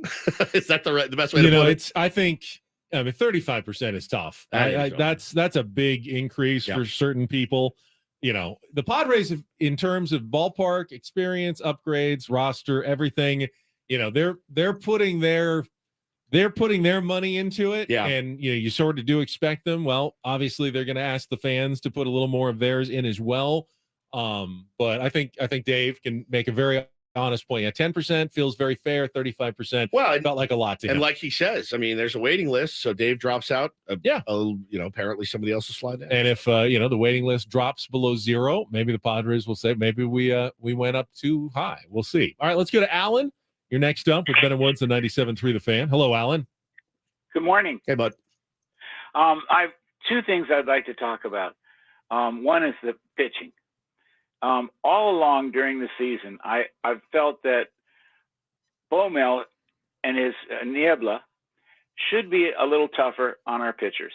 They walk too many guys as first batters, and it puts us in deep trouble quite a few times. And all you got to do is take 10, 12 of those games that we should have won, and where would we be today? Walks have killed us. You're right. We wouldn't be talking like we are, and all the analytics and everything we're going through and all the stress we're all under. I mean, we're all under a serious stress on this team right now. Oh, yeah. And so that's the one thing. I think it should be a lot tougher. I also Baumel needs a little of Dick Williams inserted into his bloodline. Dick, you might remember, I don't know if you were here in San Diego when I forget what the pitcher was. I don't know, it was Scan or somebody, but he told him, you don't walk that first guy. What the pitcher did was he walked the first guy. Time he came back to the bullpen, went out and took him out immediately. By the time he got back in the dugout, he had a ticket to the minor leagues. All right. Well, I get it. And I understand what you're saying about attitude and being tougher. So in today's game, he'll get 2 more batters by law. So you can't pull a guy after 1. So that goes away. Somebody tweeted me the Aaron Boone meltdown last night for the New York Yankees and said, this is what Baumel needs to do. He needs to fire those guys up. Look at Boone out there. And the Yankees lost that game 5-1. They're in 4th place. I mean, at some point. Bob Melvin, by the way, has been ejected, I think, the second most behind Boone in baseball this year. But the thing is like, again, guys need to, you're right. I mean, listen, being tougher on a guy about a walk. What are you going to say? Don't walk this guy. You know what I mean? I like it all sounds good. And getting the guys fired up sounds good. I looked it up. They have the 10th most walks as a pitching staff in baseball. That's too many. That's way too many. 385. They have the walks leader in baseball, Blake Snell. They haven't really come back to haunt Blake Snell as that he has the best ERA of any starting pitcher in baseball, but there's a point made. Now, they didn't walk I was actually, when Seth Lugo gave up the hit to Freddie Freeman to start the 4th inning, I went, well, at least they didn't walk him. He made him hit his way on. I really want him to get that first batter out after the 5-0 lead. So the last thing you want to do is give the Dodgers a chance to come right back. And he didn't walk him. He did walk a couple of batters that inning. I did feel he got squeezed on a lot of those calls, but that's part of the game as well. Alan, good call. Thank you. Let's go to Eddie. You're next up with Ben and Woods here on 97.3 The Fan. Hello, Eddie. Hey, good morning, guys. Hey, buddy. I don't think Bob Melvin's doing his job. I mean, we had an all-star pitcher. He sat on the bench out in the bullpen chewing bubblegum for a 4-game series against the division rival Dodgers. Yeah, didn't use him once. Yeah, and, we were at the game yesterday. Lugo put 6 batters on him. Like, what are you putting him in bubble wrap for? Are you waiting for October? Keep him fresh for October? There is no October right now if we don't start winning games. Well, hang on. You're not suggesting Bob Melvin go to Josh Hader in the 4th inning. In this case, yeah, he hadn't used him the whole series. And what's he waiting for? Well, what's he waiting? I mean, maybe there's no major league manager who would have gone to his their closer all-star in the 4th inning there. I don't. There just isn't. I mean, maybe in a World Series game. Yeah, maybe in a World Series game, the Game 7. Feel like it's getting away. You might think about that. I just don't see anyone doing that. I saw a lot of the things of there is no tomorrow. Well, there is, and they play today against the Mariners, and they're still 4 games back. I do agree. I get what you're saying. I do agree with Eddie in that I think we are sometimes too beholden to the closer has to wait until the 9th inning. 100%. How about the 8th inning on Friday? I wouldn't mind if you're facing the best hitters in the 8th inning and hey, you're going to have lesser hitters in the 9th, that you switch that and you bring in Hader to face, a Betts, Freeman, Smith, or whoever it is coming up. And, who cares who gets the save?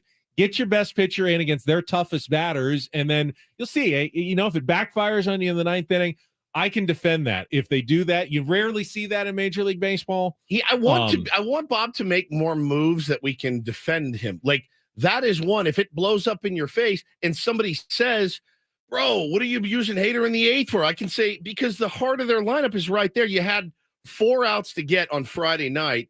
And again, he sits there and you go with another option, and it spirals so quickly. I will agree that because that's how it's always been done is never a great reason to do something. Sure. Why did you save your closer for the 9th inning? Well, that's how it's always been done. If there's a better way, I'd like my manager to be thinking about that better way. Strong moves. I don't think bringing Hader in the 4th inning is the better way, though, in that situation. Now, I was the first to criticize Bob for never using Hader against the Phillies in those last 3 games and sitting them on the bench. So I certainly understand where Eddie is coming from. Let's sneak one more in. Let's try Lucas. You on the line here on 97.3 The Fan. Hello, Lucas. Yeah. Hey, bud. Yeah, what's up, guys? Hey, how you doing, man? Well, with Ben, with you guys, what you were saying, Ben, I think a little bit wrong, but not in the way you're thinking. I think you should be going harder on these people that are trying to play MLB manager. I'm only in my mid-20s, and I can tell these people are going crazier than Aaron Boone did last night. Like, this is the guy, like you keep saying, this is one of the best guys available right now. And if these other people that keep calling in, tweeting, Instagram messaging have any better ideas, go and find the name. Like, go up to the players, go to the managers. Like, go find someone and hold a piece of paper and write their name down. Because obviously you think you know what's best, but in my opinion, Bob Mel's doing the best with what he's got, and something with the team, like we keep repeating, something's not clicking, whether it's a culture or something. There's got to be something that's going to turn this team around. Someone will find it, but firing probably the best manager we have in this time frame is not going to be the best idea. Yeah, I see a lot of, I always ask our audience to, whether it's on Twitter or not. I love a good baseball discussion like the next guy, and I always say, all right, so if not Bomel, who? And here's the ones I get. I get Ozzie Guillen. Ozzie Guillen's been out of managing baseball for a long time for a reason. No one, I mean, he had one interview with the White Sox, I believe, before La Russa, and they said, no, we're not doing this again. Ozzie Guillen in this clubhouse, hey, who knows, right? I see Benji Gill. Benji Gill has 5. He manages in Mexico, and he does a good job. But that's a different ball game entirely. Do we think that Benji Gill will come here and get control of the San Diego Padres? Like, will the manager that's here get full control? I don't know that Bob Melvin has full control, right? And he said in press conferences before, look, I don't stick my nose into the moves that they make above me. He didn't say I don't care, but he said I don't ask about it. They give me players and I use them to the best of my ability. And that to me is just kind of if you want to read between the lines, is saying I'm using what I have at my disposal. So I agree with you fully. I do. A full-throated endorsement. It drives people crazy. I understand. Firing a manager right now is not going to happen. But who are you replacing him with that's going to be better? Can I also make the argument as we wrap up this hour? And I don't know whether it's true or not. The one you hear most often is that Bob Melvin has lost so many close games. He's held this team back, and they'd be much better off with someone else. Is it not possible also that with the number of gut punches the Padres have taken this season, that Bob Melvin has kept this season from going completely off the rails and then being 20 games under 500 and given up? I mean, how many times do you think other teams, other managers might have just thrown in the towel going, we can't survive this. Everything's against us this year. We're packing it up. We're coming back next year. And yet the Padres have never done that so far. They're not where they want to be, but they also are still in this. It's so stupid to say, but they absolutely are. It's possible that Bob Melvin deserves the credit for the steady hand that has kept them from completely going overboard on this season. I'm just throwing that out there as, I think, an equally legitimate possibility. All right, we are done with 2 hours. Great calls. Really, I'm glad we opened the phone lines. Through the roof. We'll come back, take on Woods, a little delayed, but coming up next here with Ben and Woods on 97.3 The Fan.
Halfway home on a just absolute Tuesday. Today is just a Tuesday.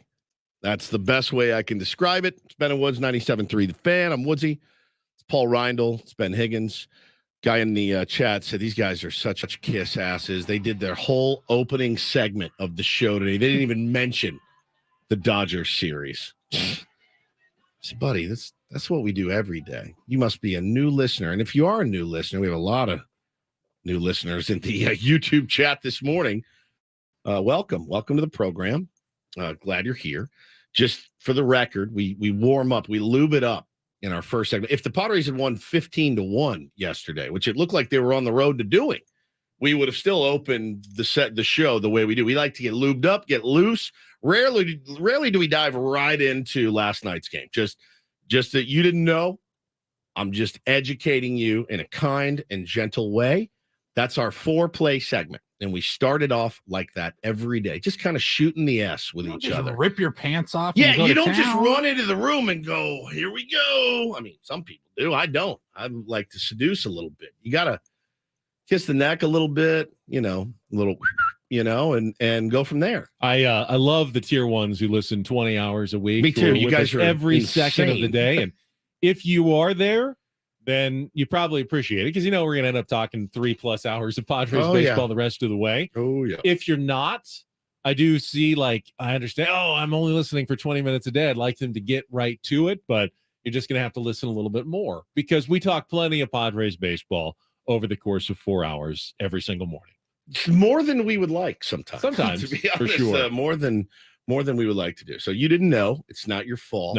No. So there it we is. also do fun things like Take on Woods. We pushed it back today, but we're going to do it this segment. So if you'd like to be our contestant here in the 8 o'clock hour and have a chance to win a trip to Las Vegas, concert tickets to Kool and the Gang, and you think you know some music trivia, you can identify a song or two, this is your opportunity to call in. 833-288-0973. Go head-to-head against the master over here, Stephen Woods, in our daily trivia game coming up in just a couple of minutes. Call now, 833-288-0973. Sometimes you got to clear out the forest. What's the expression? Can't see the forest for the trees. You can't see the forest for the trees. I don't know what exactly that means. Just as an aside, real quick, and it's just popped in my head. So, and I want to get to your forest and trees. There's a spice or a sauce that you use. It's SRI. How do you say it? Sriracha. Paulie, the red sauce you put on Sriracha? Sriracha. That's how you say it. How would you say it? Well, we had about a 40-minute debate. What it's called. My wife and I could not.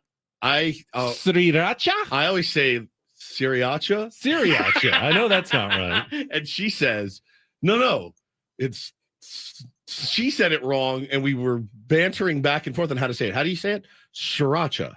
Sriracha. Sriracha. Sriracha. Kind of slur the SR. Sriracha. Sriracha. Sriracha. Sriracha. Sriracha. Sriracha. That's how I say it. Is that right? It's not sriracha. It's not Sriracha, though. It's not sriracha. Sriracha. You're adding a vowel to a spot where one does not exist. Isn't it spelled Is it Sriracha? SRIRACHA. Sriracha. Sriracha. All right. It's like two R's there, which is difficult. It makes it difficult. The extra R makes that word. Sriracha. It's got the big rooster on the bottle. Sriracha. I mean, you can get the knockoff version, but the one with the rooster in the bottle is the one you get. Sriracha. They make it up in some big factory plant up in Los Angeles. If you've ever driven by it, have you ever been by the plant? I don't think so. The entire area smells of like Sriracha. Chili's. I mean, you just cannot get away. If you're a neighbor, it must drive you crazy. You must hate that smell more than anything else. Here we go. Sriracha. Sriracha. You guys nailed it. Sriracha. You guys nailed it. I was Sriracha. Sriracha. So Rooster forest for the trees. Forest just for for trees. a second. Can't see the forest for the trees. We can obviously complain about Seth Lugo, the bullpen, Bob Melvin, and all of that is justifiable today. Really what it comes down to, as it's come down to so often this season, is the Padres do well when their stars produce, and they don't do well when they don't. And in this series, the Dodgers stars, the top four in the order, let's just go Freddie Freeman, Mookie Betts, Will Smith, J.D. Martinez, Juan Soto, Fernando Tatis Jr., Manny Machado, Xander Bogaerts. Numbers here from the UT this morning. In the series, those Dodgers top 4 hitters batted .327, 18 for 55, 3 doubles, 6 homers, went 7 for 14 with runners in scoring position. Padres top 4 hit .188, 12 for 64, 2 homers, a double, 3 for 11 with runners in scoring position. Padres will always need, no matter how much they're getting from Gary Sanchez or Luis Campusano or Jake Cronenworth's heating up and Trent Grisham's got a hitting streak and Ha-Seong Kim's been a great table setter, they need their 4 stars to produce to win the way that we expected them to win. And they did not do it in this series against the Dodgers. And the Dodgers, big guys, they came through in that series. So it's not surprising the Dodgers took 3 out of 4. Ultimately, the Padres are paying 4 guys especially an incredible amount of money to be the rocks, to be the offensive rocks. Juan Soto's had a really good season. Got an OPS of 942.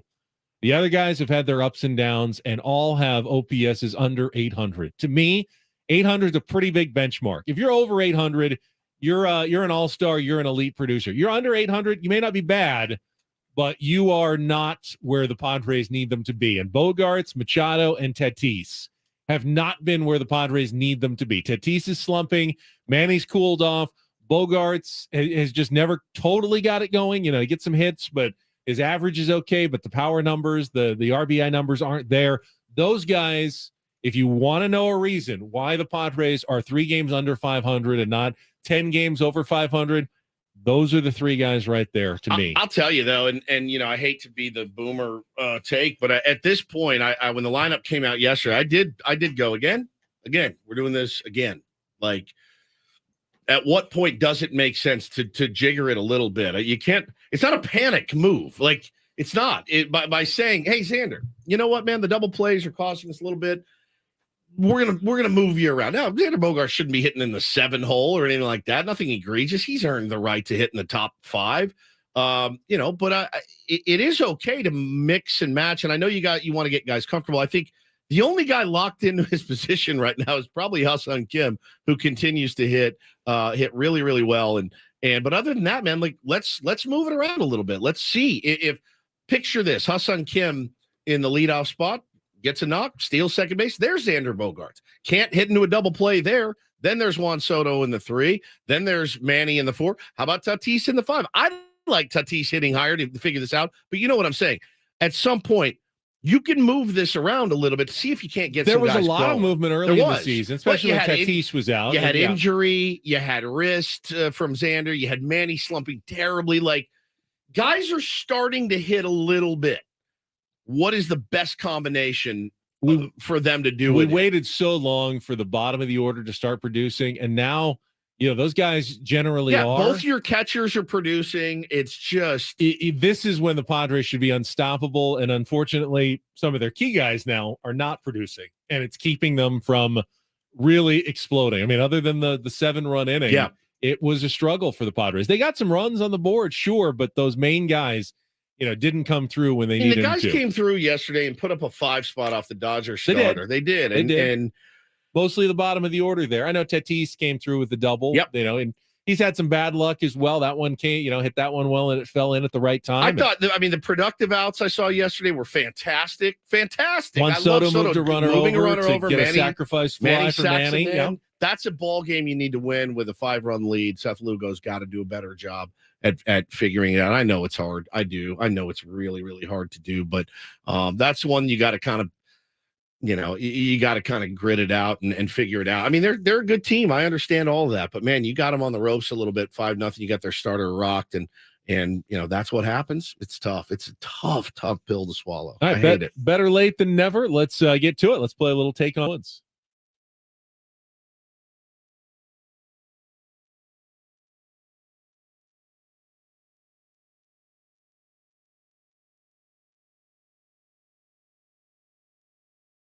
All right, we got Ed as our contestant today. Ed is going to be playing for a chance to win a trip for 2 to Las Vegas at the Las Vegas Westgate Resort and Casino, plus 2 tickets to Kool and the Gang. Going to be residencying at the Westgate through 2024. You can get your tickets now at Ticketmaster.com. Also, check out their $70 million in room renovations. Home of legendary Vegas fun. It is the Westgate Las Vegas Resort and Casino. All right, Ed, it is your game to play. Woods has left the studio. How are you doing this morning? Hey, I'm doing great, man. All right, you get to pick our category in our musical trivia contest. We've got the Bible Belt, songs with southern states in the title. So Long Farewell, those are songs with the word goodbye in the title. And our new category, Brothers in Arms, those would be famous bands of brothers. So the Bible Belt, So Long Farewell, or Brothers in Arms. Ed, what would you like to play today? Well, in honor of the wilting season of the Padres, I guess I'll take So Long Farewell. So Long Farewell. Goodbye, Auf Wiedersehen. Yeah, today's category features 5 song titles that all include the word goodbye. You'll have 60 seconds to answer as many as you can. You can pass. If there's time left, we'll come back to it. First question, our 2-second song. Paulie will play some music. You need to give me the title of the song and the artist to score the point, and then we'll go on from there. Then Woods comes in. He does the same 5, and we compare. Ed, are you ready to play? I'm so ready. All right, 60 seconds on the clock. Your time begins when Paul plays the music in the category So Long Farewell. Good luck, Ed. Let's take on Woods.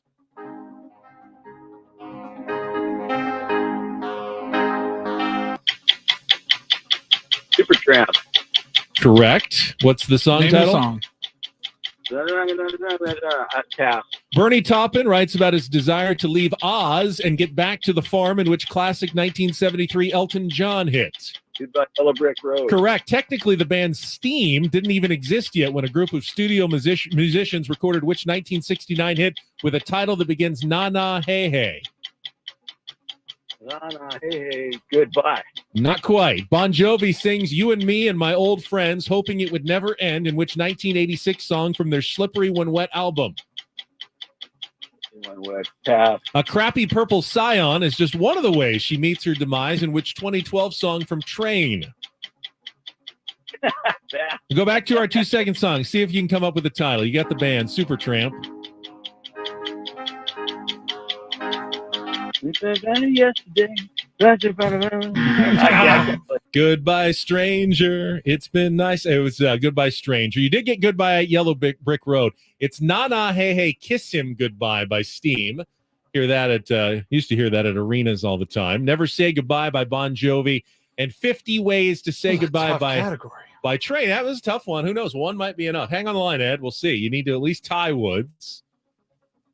He doesn't get the category either. Makes it even tougher for him. We'll reset everything. 60 seconds back on the clock. Woods, your time begins when Paul plays the music. Good luck. Let's take on Ed. Supertramp. Goodbye, Stranger. Correct. Bernie Taupin writes about his desire to leave Oz and get back to the farm, in which classic 1970. Goodbye, Yellow Brick Road. Correct. Technically, the band Steam didn't even exist yet when a group of studio musicians recorded which 1969 hit with a title that begins Na Na Hey Hey. Pass. Bon Jovi sings You and Me and My Old Friends, hoping it would never end, in which 1986. Never Say Goodbye. Correct. A Crappy Purple Scion is just one of the ways she meets her demise, in which 2012 song by Train. What the hell's the name of that song? Meet Virginia? No, it's not. Oh. Technically, the band Steam didn't even exist yet when a group of studio musicians recorded which 1969 hit with a title that begins Na Na Hey Hey. Na Na Hey Hey. Goodbye. That's what he said too. It's Kiss Him Goodbye. Oh. But you did, by a 3-1 score, pull out the win Hard today. as hell. Holy crap. What was the category? So Long Farewell. It's Goodbye was in every answer. Oh, Goodbye, okay. Stranger. Goodbye, Yellow Brick Road. Na Na Na Hey Hey. Kiss Him Goodbye. Never Say Goodbye. And the last one was 50 Ways to Say Goodbye. Don't know that one. Yes, you do. By Train. You must have played it on the radio. I You were a didn't play DJ. Train. We didn't get that You didn't bad. even get to play Train? No, it didn't get that In 2012? bad. No, it did not get that bad. It Fire got up. close. I'm going to cue up Elton John before you ask me to play that train Play song. that Train song. Or play that Na Na. You know the Na Na Hey Hey. I Kiss Him don't. Goodbye. Sing it for me. Na Na Na Na. Oh, I know that song. Hey, hey, hey. Goodbye. I didn't know it was called. That's Na Na What's the Hey Hey. Train Kiss Him song? Goodbye. 50 Ways to Say Goodbye. We'll I play know. it for you during the break. I know that. We won't subject you to it on the radio. I'll play it for you during the break. I know that 50 Ways to Leave Your Lover song that makes me insane. Get off the bus, Gus. Makes me want to stab someone. Got some good guests coming up. Jesse Agler, the Incorporator, coming No up. need to be coy, Roy. Trevor Rosenthal, former Padres relief pitcher. He's just ignoring me at this point. Get on the bus, Gus. Don't need to be coy, Roy. This song kicks ass. It does. We'll be back with more Bennett Woods after traffic on 97.3 The Fan.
Was today a good day?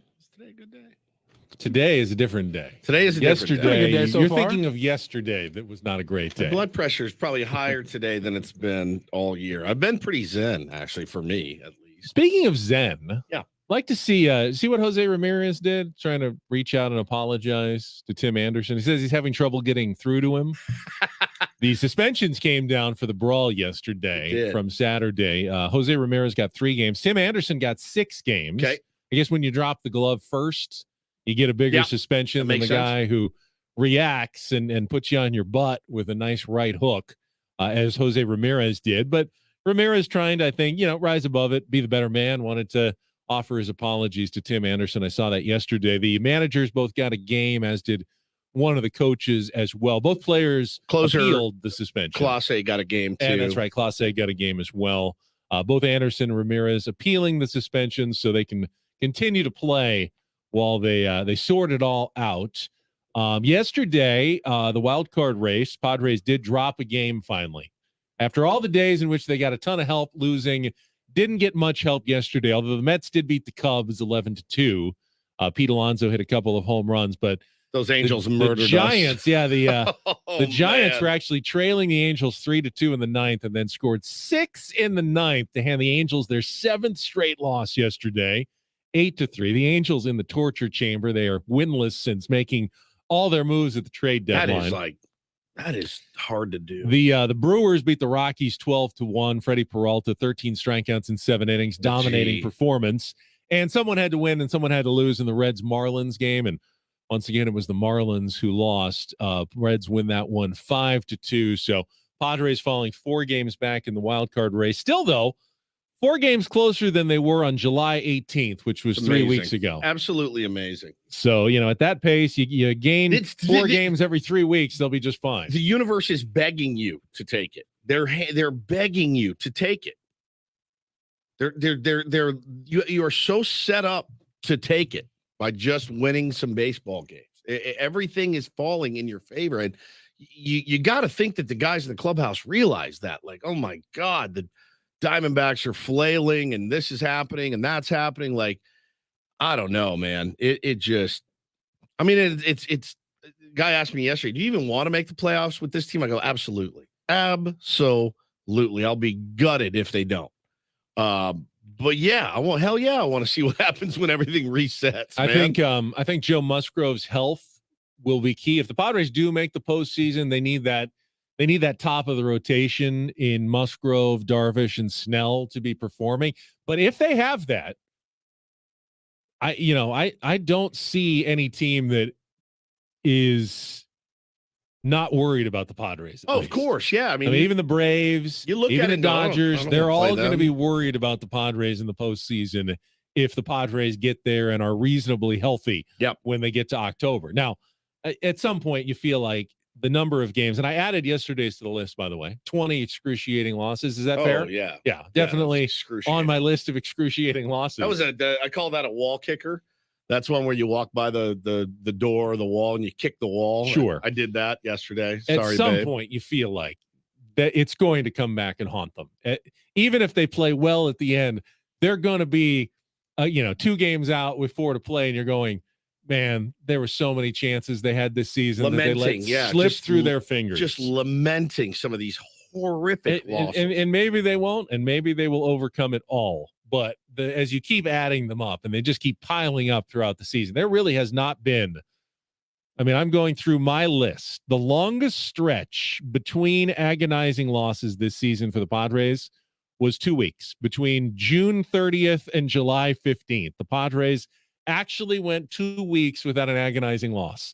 And that's the longest stretch they've had all season between games that I consider real gut punches of the 20 that I now consider to be in that category this year. Yeah, it was a tough one. Very, very tough. Got 2 in this series. I think both Friday and Monday counted in the agonizing category. Sunday was pretty agonizing because of the call and then the 3-run bomb. It was, but when you're down 6-0 early, that because even of the that call, one, you were down, 3 anyway. So no, they're all tough at this point, man. They're all tough. So Padres will take on the Seattle Mariners today. As we talked about many times, it's going to be a bullpen day. Nick Martinez will get the start. Bob Melvin's hoping for 3, maybe even 4 innings if Martinez can be efficient, although I don't think you can count on anything at this point. You're going to have to be ready. My guess is Ray Kerr comes in. I don't know. Is Pedro Avila ready to bounce back after just 2 days? He threw a lot of pitches on Sunday. Man, I don't even know if he's available. Do they make a move today? Does someone get promoted? The new guy who did he just require? The big tall guy from the Marlins? Reynolds. Sean Reynolds. Sean Reynolds. Is he ready? I don't know if he's ready yet or if he's still more of a project to come up later, but where's he pitching? He's at AAA. Is he at AAA? I believe right now. Yeah. Call him up. Or is it Matt Waldron? I mean, is there another arm that needs to be added to the bullpen to get through this game today?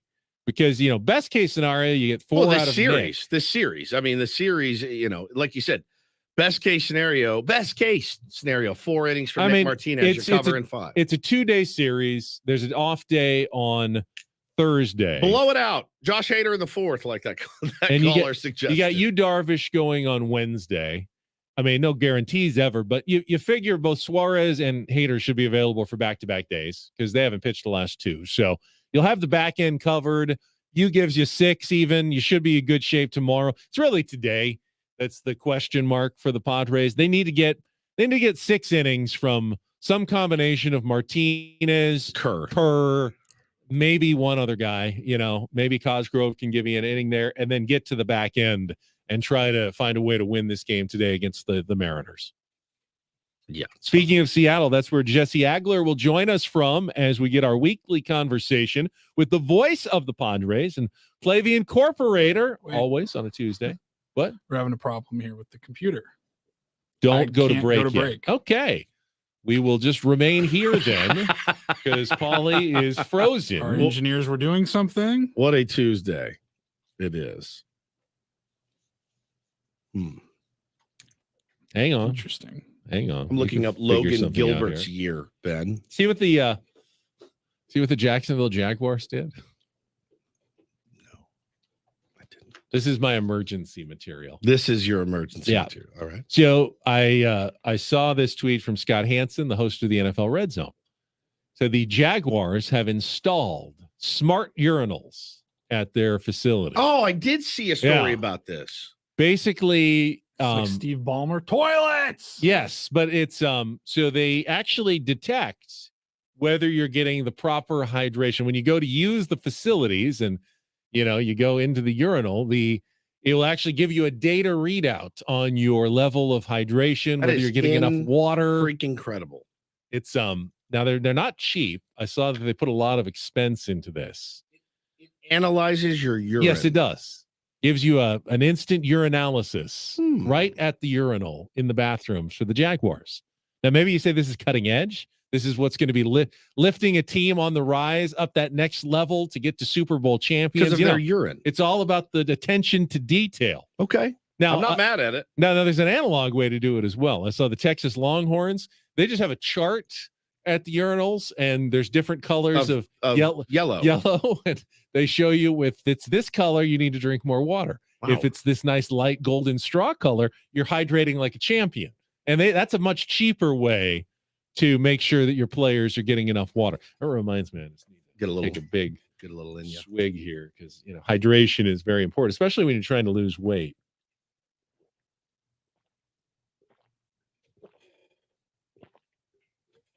All right, Paul, can we go to break yet? Almost. What's the ETA on that? Hopefully 10 seconds.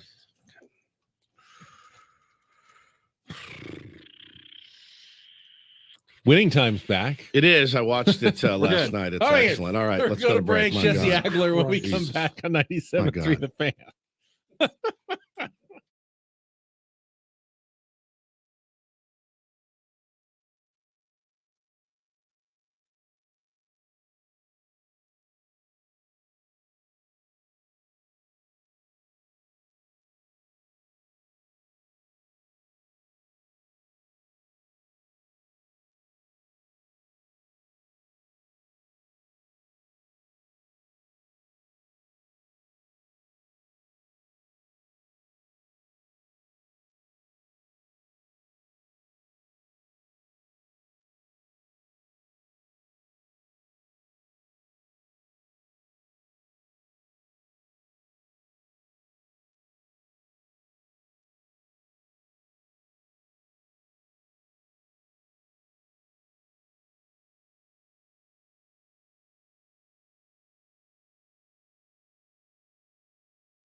We're about to head to the top of the Space Needle, where Jesse Agler is standing by to join that'd be awesome to talk about the upcoming series against the Seattle Mariners. That's more Adam Jones than Jesse Agler. That's true. I assume Jesse is probably comfortably in a Seattle hotel room at this moment. Probably fresh out of the gym. Maybe he's at a Starbucks. Doing a little prep for the game tonight, getting ready for a short 2-gamer against the Padres' natural rivals, the Seattle Mariners. We'll talk with the voice of the Padres right after this check of traffic on 97.3 The Fan.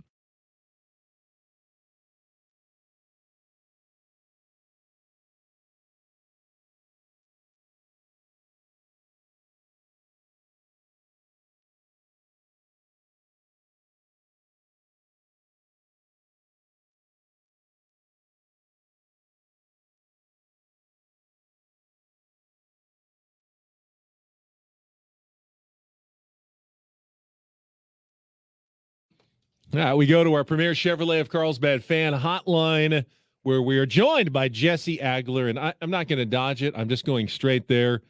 Jesse, aren't you glad that you work for the Padres and not the Baltimore Orioles today? Otherwise, we'd be talking about the 4-game sweep of the Dodgers they just had this weekend.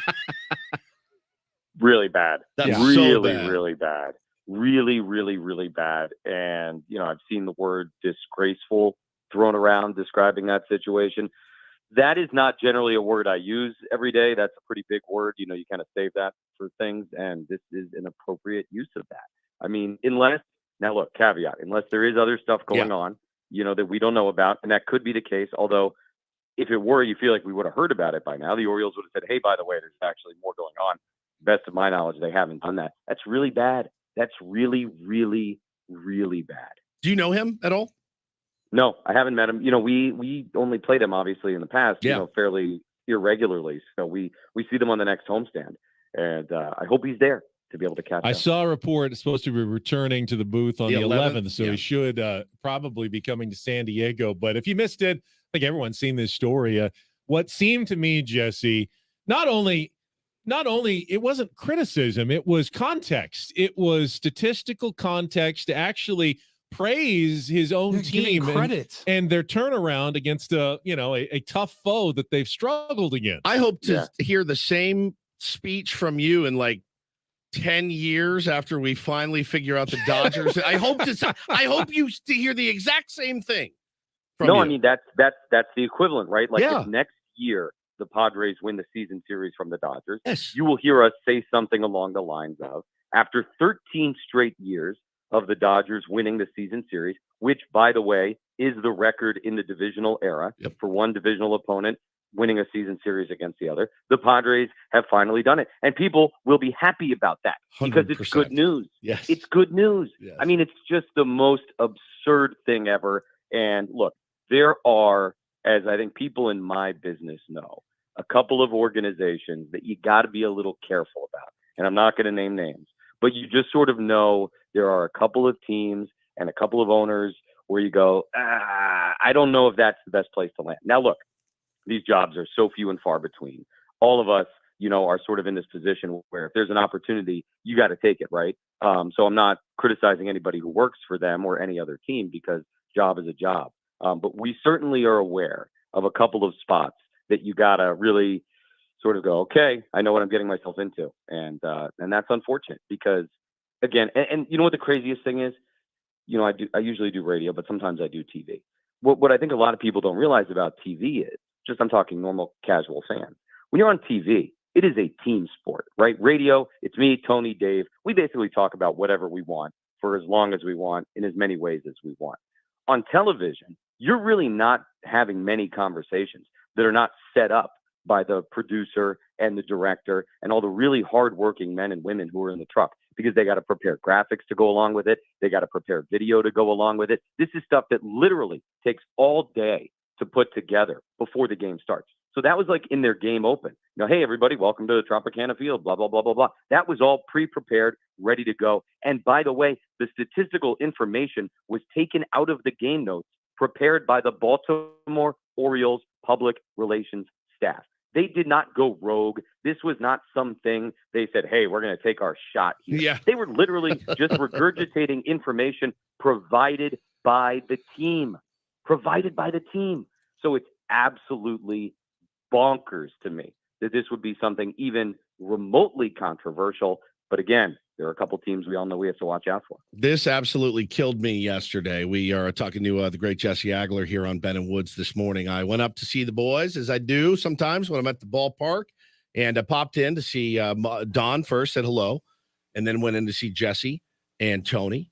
And then Mud came in. It was great. Just shooting the breeze with the fellas. It was a lot of fun. Wanted to get out of your hair. I said, all right, we got to get this one today. And Jesse goes, no, we don't. We're okay. And I said, no, we have to. We have to get it. And he said, no, we don't. I said, yes, we do. As I'm walking out, it was like a game of last word. I'm walking out the door going, yes, we do. He's like, no, we don't. Yes, we do. No, we don't. Then I'm on Twitter and I see Tony Gwynn Jr., Jesse Agler's partner, colleague of mine, say, if you're living and dying with this team every day, you need a psychologist. I'm like, all right, now I'm under attack. I have been attacked by my own colleague. Well, Jesse understands the actual meaning of the phrase must win. Of course he does. It's overused a bit in sports, isn't it, Jesse? But by the way, you might have missed it because I don't know what inning it was. I honestly should have texted Paulie. We did like a half inning on how, it is not a day-to-day sport. I know. And, that might have been directed at you, right. Directly or indirectly. But like, it's a different beast. And I understand, believe me, literally, I understand what it's like to go on the radio every single day and talk about it. But the reality is baseball is not a sport in which you can live and die with every result in the regular season. Now, obviously, look, you get down to the last couple of weeks, you're a game or two out of a playoff spot, something like that. It's not the way this game is set up, and certainly not now with the number of playoff spots available. This team has not come anywhere close to performing to their expectations. And there's 49 games left still, and they're right in the thick of it. We could be having the same conversation a month from now. You know what, guys? We were having a conversation like this last September 15th. Go back middle of September last year. Listen to your shows, listen to our broadcast, probably listen to some of the conversations I was having with you on Tuesday mornings, mid-September last year. And it was a lot of this same hand-wringing and, I don't know about this team. Are they going to make it? What a disappointment. A month later, they're playing for the National League pennant. And I'm not suggesting that that's going to be the case this year because obviously they need to play better. But every single year, all of us, I'll include myself in this, all of us forget how long this season is. And there's still so much left.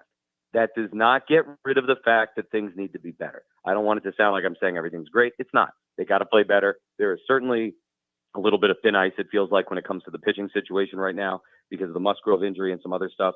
So I'm not trying to tell everybody everything is perfect. Don't worry. But what I am saying is there is still so much baseball left. We are not anywhere close to being able to live and die with a Monday 110 straw hat game giveaway against the Dodgers. So how come we get yelled at when we say there's so much more time left? I know. And everyone's It's just like, yeah, weird. Jesse's right. Jesse is says right. it in a better way. Jesse Agler, voice of the Padres, with us. We're getting a lot of fans who are criticizing Bob Melvin for being slow on the trigger yesterday and changing his pitchers in the fourth inning, leaving Seth Lugo in too long. I've kind of gone the other way. I think that inning happened really fast, and you get a guy up. And how did that inning play out in your mind as you were calling it, Jesse?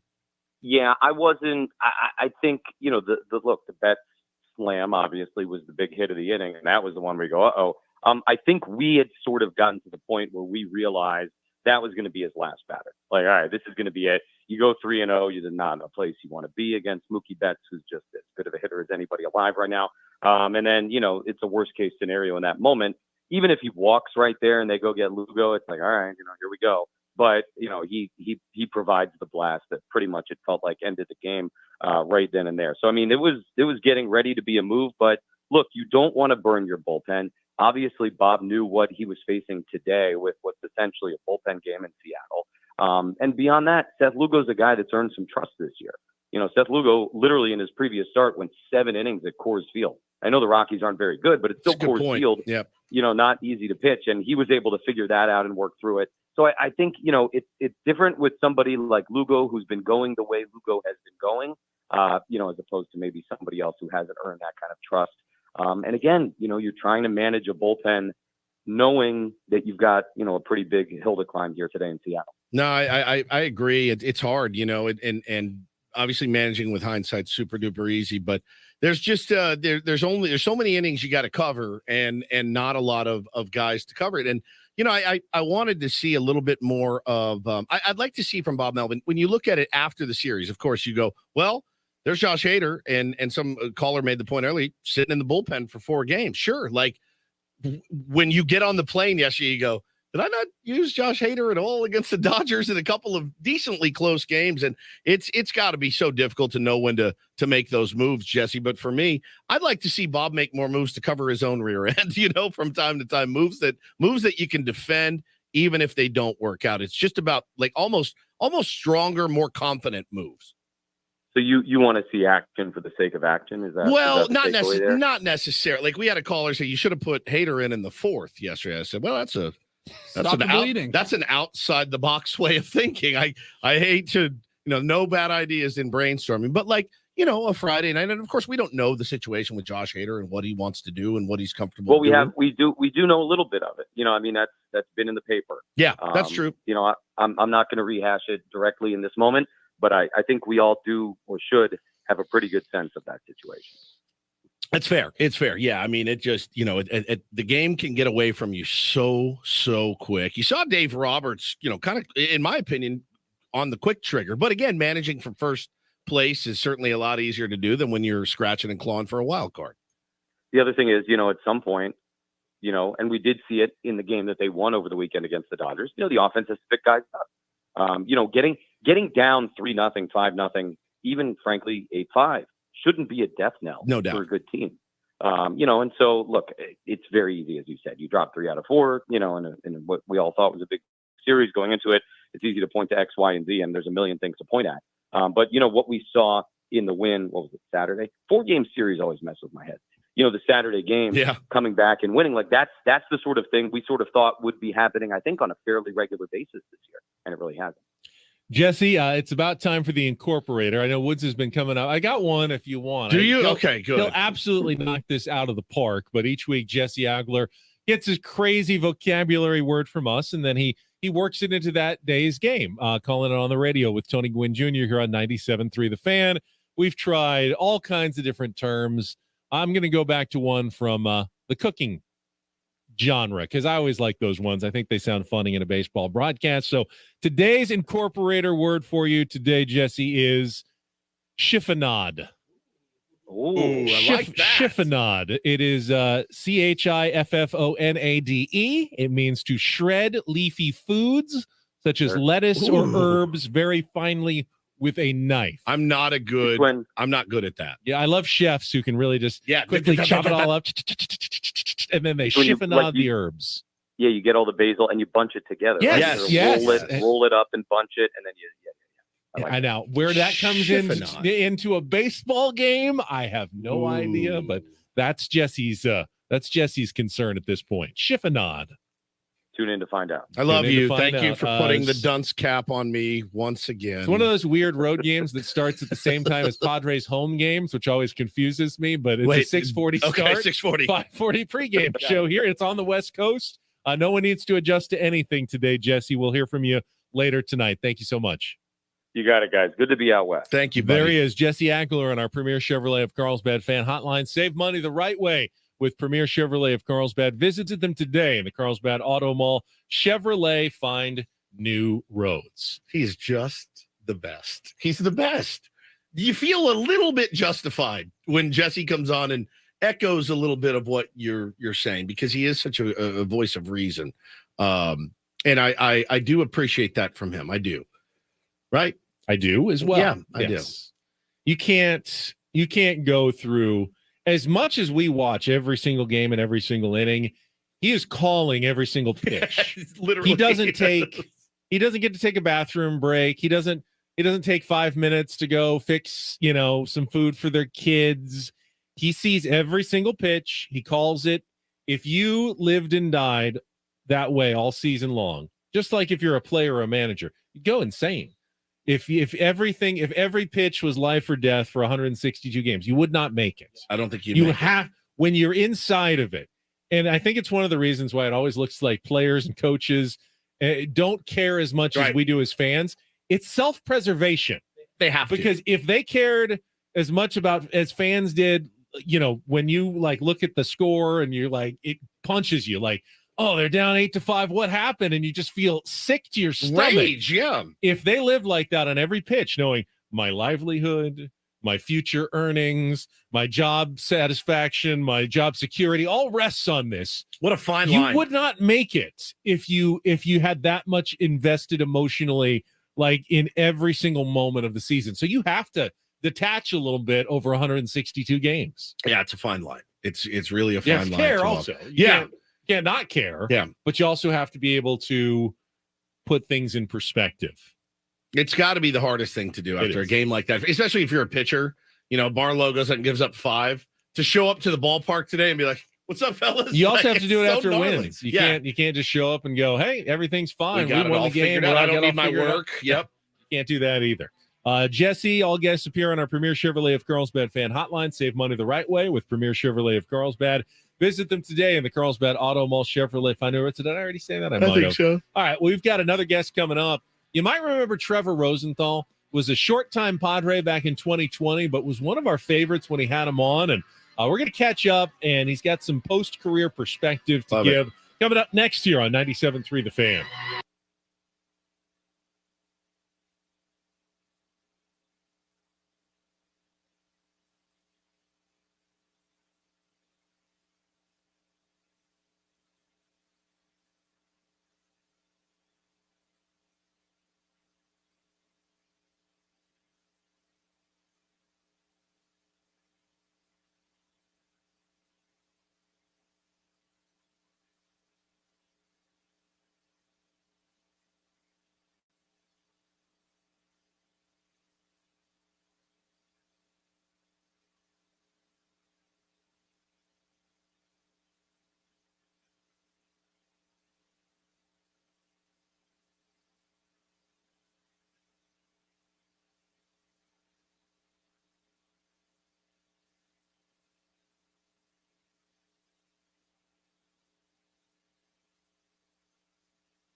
9 a.m., final hour of Ben and Woods on a Tuesday. We'll push the Reindl Report back a little bit because we've got another guest right now on our Premier Chevrolet of Carlsbad fan hotline. And boy, does this bring back some memories. The pandemic, broadcasting from our Corona cave, 6 feet of separation, masks, and the short 60-game season for the San Diego Padres, in which they went to the playoffs, had an amazing run, and at the late trade deadline of that run, which was, I believe, at the end of August, start of September, Padres picked up some help in the bullpen, a guy by the name of Trevor Rosenthal, who did not give up a run in the regular season in 9 appearances down the stretch for the San Diego Padres. We had him on the air. I remember talking to him there at the Corona Cave and just like, this guy's a great guest to talk to. And we've got him back now. Post-Major League Baseball career, Trevor Rosenthal joins us here on Ben and Woods on 97.3 The Fan. Is that accurate? Is that official? Or are you still possibly thinking of a comeback? Hey, yeah, it's good thanks for reaching out and having me back on the show. It's always good to talk some baseball, especially San Diego baseball. Great memories aside from the pandemic. But yeah, I'm it's not official. I'm still early in this rehabilitation from a recent Tommy John surgery, about 6.5 weeks removed now, and it's going well, but it's one of those things where you never know. I mean, you guys are familiar with the new addition of Rich Hill. I mean, this guy's been rejuvenated later in his career. Yeah, I mean, he's 10 years older than you are. So maybe the best is still ahead. I mean, we never know. So can't count anything. That's a good point. That's a really good point. Well, so now, Trevor, you're at the point now. You're fresh off of surgery, and now you're watching a lot of baseball, and you're commenting a lot about baseball and what it takes to get there. It's fascinating stuff as a dad, certainly of kids that absolutely are on fire for the game of baseball, as is a lot of our audience as well. I've loved what you've had to say about getting to the top and then staying at the top. Summarize for us, if you could, just some of the things you've been talking about. Yeah, really what I've learned in sharing these stories, and I appreciate you guys following along, and it's been a really big encouragement for me to see the feedback and to really understand that a lot of the experiences and moments that I've had in my career that seem normal or mundane to me because it's my life, have a lot of interest in other people that I guess haven't been able to experience those moments themselves. And for me, certainly have experienced a lot of different situations in my baseball career, from the highs and lows and everything just about in between. And if I haven't experienced it, I've definitely seen other players firsthand, teammates, friends go through just about every scenario you can imagine. And what I found is not only sharing those stories is eye-opening for other people, but there's also seems to be some sort of a lapse or a void or a hole that I feel I could fill in for parents, for youth players, and potentially even collegiate or young professionals, amateurs that are looking to excel like I've been able to in this sport. And we all have a love for the sport, and I think that's where my passion comes from first and foremost. But at this point, like we talked about, whether it's the end of my career or I'm just getting started, to give back and make an impact for somebody else is always rewarding. Trevor, what would you tell even maybe a young major league pitcher about appreciating and living in the moment? Knowing, I mean, when you pitched for the Padres and you came off that 2020 season, pretty hot commodity, some free agent interest. You ended up signing with the A's. You got hurt there, had the thoracic outlet surgery. You have not, I mean, you probably would have never imagined that you wouldn't throw another actual pitch in the major leagues since that point with the San Diego Padres. What have you kind of learned about perspective and appreciating the moment in these last 3 years? Yeah, you hear it so much, and unfortunately you hear a lot from players, veteran players who are towards the end of their career, and they wish they could go back and appreciate some of those moments more. And that's one thing that I love to implement into my mentoring with younger players, players that ask me questions, is we definitely all have an idea of where we want to go or the mission that we're on.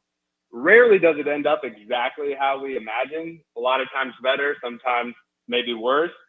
But what we can do to best get ourselves there is focus on taking intentional steps each day and making sure that not only are we appreciating the steps that we get to take, because it's pretty cool stepping into the box at a major league stadium, but making sure that we are intentional and making the most of it, because the little steps that maybe seem easy to take right now will eventually add up to something much more bigger in the future.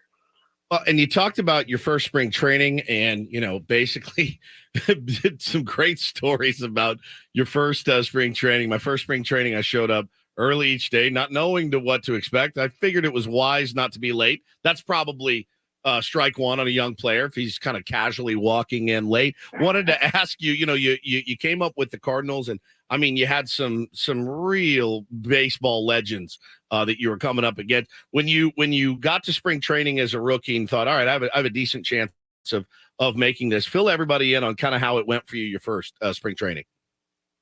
Oh man, I mean, what a historic organization in terms of winning and Hall of Fame players and Hall of Fame careers, and I was so fortunate to be a part of it, and at that time with really some walking legends. Yadier Molina definitely comes to mind as one of them. And then another teammate of my time who you guys might be even more familiar with now, Matt Carpenter. Oh, yeah. Both of us came in around the same time and with similar opportunities, being higher round draft picks, not being a top 10 or even a first round draft pick, and really having to maximize each step or opportunity that we took. And for me, that's something that I was able to understand at an early age. I don't know how or exactly where that came from, but I'm glad that I did. And it's those little things. It's the showing up early or doing something a little bit more than is expected every single time that you have a chance to show it. And for me, doing those things and maximizing those opportunities got the attention, and it allowed me as a 21st round draft pick to take away attention from the first round draft picks at that time. And that was a big jumping off point for my career. And I feel gave me an earlier opportunity to enter into the big leagues at a young age at 22 years old than I might have had otherwise. Talking with former Padre Trevor Rosenthal, and as Woodsy just said, you spent most of your career with the Cardinals, but you did get to see some other organizations firsthand: the Nationals, Tigers, Royals, Giants, a little bit as well, A's. And I know you were only with San Diego for, barely over a month to see this organization, but how can you, looking at all the different ones, is there anything you saw about the Padres kind of comparing and contrasting from what you saw with other organizations, knowing, hey, there's a different manager here, but hey, AJ Preller is still here. There's a lot of the same people in the front office as well from the time that you were here in San Diego. Definitely. It's been a really pleasurable experience being able to jump around and see the operations from a business side or our front office side of these different organizations. And I'll have to say, working for over the last decade with Scott Boras has been a huge advantage as well. Having conversations and asking him questions about the inner workings and things that an average player might not have interest in or even understand that is really a factor in how these organizations operate. But I think one of the biggest things that I've seen, I saw this with the St. Louis Cardinals early in my career, but a commonality that you can really pinpoint to success are individuals in management positions, a position like AJ Preller, and definitely a guy like AJ Preller personifies this, but their passion for the game exceeds beyond the statistics or the analytics of a season, and it certainly goes to winning and bringing in the best talent possible. But these guys, they all just have a passion and love where the game is everything, and this is what they're about, and this is all they want to do. And for me, when I see guys like that, and when you have multiple guys like that, or a guy at the top that can build out a structure underneath him to fulfill that, there's nothing it's really hard to not have success from those times. And I think we can see a few organizations around now that are missing those components, and they're pretty easy to identify. But I would say that was something I was really impressed with, certainly with AJ. And I think the ownership in there in San Diego has a good feel and a deep passion for the game as well. So how would you categorize what's happened, I guess, or not happened this season, Trevor? And by not happened, I mean really consistent baseball. The only team, by the way, in Major League Baseball we are now official, the last team without a 4-game winning streak. Oh, did the Nationals get one? Nationals got one. Wow. And we are Congratulations. now, yes, we are the last team to 3 games in a row is our max, Trevor. And I know, you're talking about the passion, and we have no doubt about work ethic and things like that. It's almost a staggering statistic that this team with that lineup, the guys in that uniform, how great the pitching's been at times. You look at it and go, how the hell did this team not win 4 games in a row? No, it's so true. I mean, I think there's some nuances to the game. The game's gotten more competitive in a lot of ways. We've had rule changes. There's no doubt that San Diego's approach to building this lineup far exceeds a lot of other teams' approach over the last 2 years.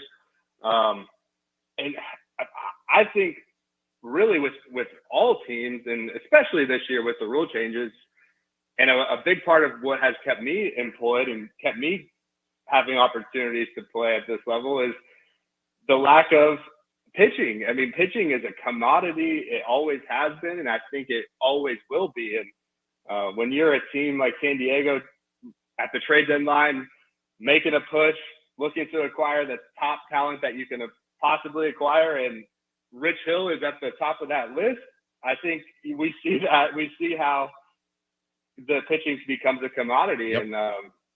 And we hear it as a cliche, but pitching does win championships. And the teams that I've been on have had that pitching from the starting pitching and through the bullpen. And if you have a hole somewhere in there, it's going to be identified. And it doesn't matter how many runs you can score if you can't keep runs off the board. Got a question for you, Trevor, that I've always been curious about. I mean, you're trying to come back from an injury now. You've done it before. See it with pitchers a lot. You got one of your former teammates right now, Michael Wacha, who's trying to come back with the Padres, having a really good season right now. Now, Joe Musgrove is hurt, and he's going to have to rest and sit for 3 weeks. How does that process really work when it comes to like how your elbow or your shoulder is feeling, and how a team kind of brings you back, and whether they're pushing you because it's a playoff chase and they need you, but they also want to make sure you're healthy for the long term? What is that process like for a big league pitcher? Yeah, I've seen so many variables, and so many players respond in different ways. But the variables come in really from a management side or a player's team that he has individually away from the club. I think a lot of times agents can step in and give advice to players that might not be the most beneficial. And a lot of this has to do with operating as a business and trying to do what's best for the players. Certainly a team who's in a position to make a run wants every player on the field, even if they're contributing at less than their 100%. But you see a lot of players that don't want to take the field under 100% of what they're capable of. And so there's this interesting back and forth or dynamic that comes into play. But from my experience, and my approach has always been, we're employed by an employer. We're here to play the game, and I want to take the ball every time I have an opportunity to, even if it's not the best that I might be able to offer for that particular day. And from my personal experience, it's benefited me tremendously. I've been surprised myself at performances I've been able to have. And I've also seen it on the flip side with other high caliber players that have done this throughout their career, and it's paid huge dividends for them. At some point though, it does come to a head where you're just not able to compete. In those situations, the rest is necessary. And thankful for modern medicine that we're able to treat a lot more of these injuries quickly and productively than we had in the past. Well, Trevor, really appreciate it. It did not disappoint. Love your insight. People should be following you on social media if they can, on Twitter and elsewhere. Give us all your channels that you're available on right now. The big one's been Twitter. I do have the other platforms, the Instagram, the new Threads. I don't know how you guys feel about that. I've dabbled a little. Yeah, a little dabble. Mm-hmm. Trev Rosenthal on X, technically. I guess it's no longer Twitter, but Trev Rosenthal, if you want to follow him and see some of these insight and stories that he's given you. Trevor, really appreciate it. It was good catching up with you. We'll do it again. Be looking for Paulie's phone call again. Anytime, guys. Good luck for the rest of the fun. I'm really excited to watch some Padre baseball. Appreciate you guys. Thank you, man. Outstanding. Trevor Rosenthal with us on our Premier Chevrolet of Carlsbad fan hotline. Makes one of us. Save money the right way with Premier Chevrolet of Carlsbad. Visit them today in the Carlsbad Auto Mall. Chevrolet find new roads. He has perspective. He can live through a game or two, whereas you cannot. Correct. Just torture for you. Just absolute torture. Yep. Don't know what to expect. Tomorrow's show will be completely different. It's just how it's been all season long. Yeah. Completely different. Man, did this team turn the corner last night? Parade back on? If anyone says that, I don't care what the final score is. Walk-off grand slam. I don't care. I'll make a deal No with you. one's saying that tomorrow. I won't mention turning the corner if you don't mention run differential. Deals? That's the game tomorrow. All right, that's fine. That was a terrible handshake. Absolutely all fingers. Dainty. He doesn't know what to do. In here. There you go. Shake it like a Don't be sexist. Misogyny It's true. bell. Shake it like a human. Ding, ding, ding. All right. No run differential and no turning of the corner. Well, it's not as good actually after the last 3 games anyway, last 4 games. So no worries about that at the moment. Deal. We'll come back. Still have our headlines from our Reindl Report. Last couple of segments, Ben and Woods ahead after a check of traffic here on 97.3 The Fan.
I will say one thing that the Padres accomplished yesterday that I have never seen before in my life. So many straw hats on heads in one place at the same time. I thought I was watching the cone heads. Everybody looked like a bunch of cone heads. 40,000. That had to be a world record. Stadium for straw full of hats. Bens in there. I mean, they showed shots like looking down from the broadcast. Just the sea of straw hats out there. They didn't give them out on a chilly Tuesday night. No. It was a hot Monday afternoon. I believe the Padres still, fans still showing up middle of the day on a Monday. Close to 175,000 people attended the 4-game series and homestand against the Dodgers. Yep. And there were some Dodgers fans in there as well, but 175,000 people. The one thing you can't say is, well, you guys only sell out when we're in town. No, that's just not the case. It's 43 other sellouts this season, minus this series. So it's, like I said the other day, you can blame the you can blame the chemistry, you can blame the IV, you can blame Bob Melvin, you can blame the bullpen, the lack of focus, the no dog in them, whatever.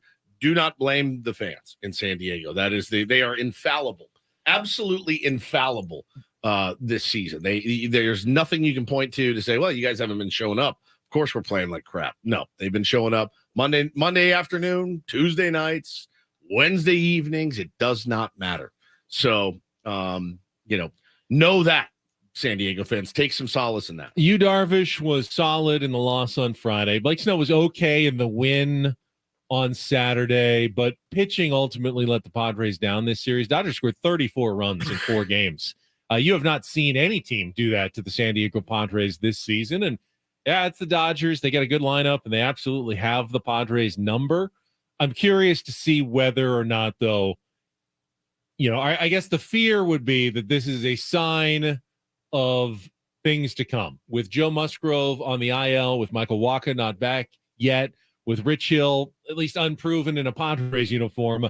Is this the tip of an iceberg that is going to, unravel this season for the Padres? Or is this simply, you're playing the Dodgers, they've got Freddie Freeman, they got Mookie Betts, they are really, really good players. And you're going to give up some runs to those guys, even if things are going well. I'm not sure we've which got it Juan is. Soto, we've got Fernando Tatis Jr., we've got Xander Bogaerts, we got Manny Machado, we got Hassan The Kim. Padres have been scoring runs since the start of July. They scored enough runs in the series. What they scored in the series? They scored. Let's go back. So they had. Yeah, I mean they put some runs up, but they did not prevent. So they You're scored 7, 2, 8, and 5. Yeah, So that's Padres, when they score at least 4 that's runs, 3 out of 4 traditionally. I think, what is their record, like 46 Yeah. and 19 when they score at least 4 runs? That's the magic number. Yeah. Unfortunately, in 2 of the 3 games, they got to the magic number and still lost. Yeah.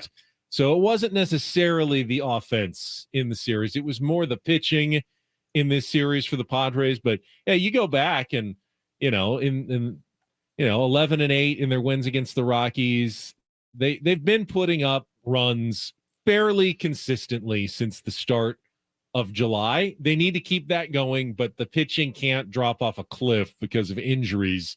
If the Padres want to make up the ground they need to make up in the wild card race. The good news is they can get right. Got a Seattle team that's only won 8 out of their last 10. Cool.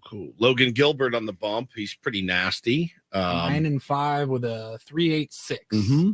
They traded away their closer at the trading deadline. Probably a signal that they weren't really that serious about going for it. But Talking to a buddy up there, he said everyone is furious with their team for not doing a full-on sell at the deadline, but definitely moving key pieces. And he was telling me we have 4 starting pitchers who are like in the top 20 in the American League. Yeah. We have a great pitching staff, and the team still decided that wasn't worthy enough of buying and adding and making a push, and they got rid of some key guys. Now, keep in mind the differences between the American and the National League. The Padres are 3 games under 500 and 4 games out of the final playoff spot. The Mariners are 8 games above 500 and 3 games out of the final playoff spot. So the top 3 are much higher up in the American League. It's tougher to chase down at least a wild card spot in that league than it is in the National League, where Padres are are only 7 games still back of the Giants for the top wild card spot in the National League, with a lot of games against the Giants and the Diamondbacks, and they've got games against the Marlins and still the Phillies, all ahead of them, that will truly determine the outcome for this season. Yep, 100%. You know, if they play well in those games, they're going to be in the playoffs. If they play poorly, they got no shot to be in the playoffs. Correct. So, you know, ultimately, yeah, it's a bummer to lose 3 or 4 from the Dodgers. Still in your the hands. odds of coming back and winning the division were really low. I think like they're 2% anyway. It's the games against those other teams that will ultimately determine whether the Padres get there or not. Now, these Mariners games are big, but the biggest part of this road trip are the 3 in Arizona coming up this weekend, Friday, Saturday, and Sunday. And then on the next homestand, the Padres get Baltimore, but then they've got the Marlins and the Diamondbacks coming in as well, I believe. Baltimore first, Monday, Tuesday, Wednesday, and then Thursday, Friday, Saturday, Sunday against the Diamondbacks, Yep. and then the following, it'll be the next Monday, Tuesday, Wednesday against the Marlins. So you'll have man. 7 straight at home against teams that are right ahead of you. So the next 10 of the next 15 games. That's the season. Right? Are Strap in, against my teams, friend. are That against is the the teams season. right in front of you in the wild card race. There will, I mean, after that homestand, there will be only 28 games left or whatever it is. Like that is Strap your in. season. Here we go. They'll be 2.5 out and still they'll have won a bunch, but they'll also have lost some they shouldn't have lost, and will be Some other teams will win. Yeah, they'll probably game under 500. But they'll be will 3 games scratching out. their head. Yeah, they'll be right there. We'll be going, well, I mean, they can definitely make up 3 games in the 29 that they've got left here. I mean, nothing changes with this team. Nothing at all. We're going to be doing this until the last day of the season. And then we'll know, at least. Hey, there's a lot of time left. We got 2 games left. Of the Yeah, season. I mean, they're only a Super game out. fun. They got 2 games left in the season. Plenty of time left this year.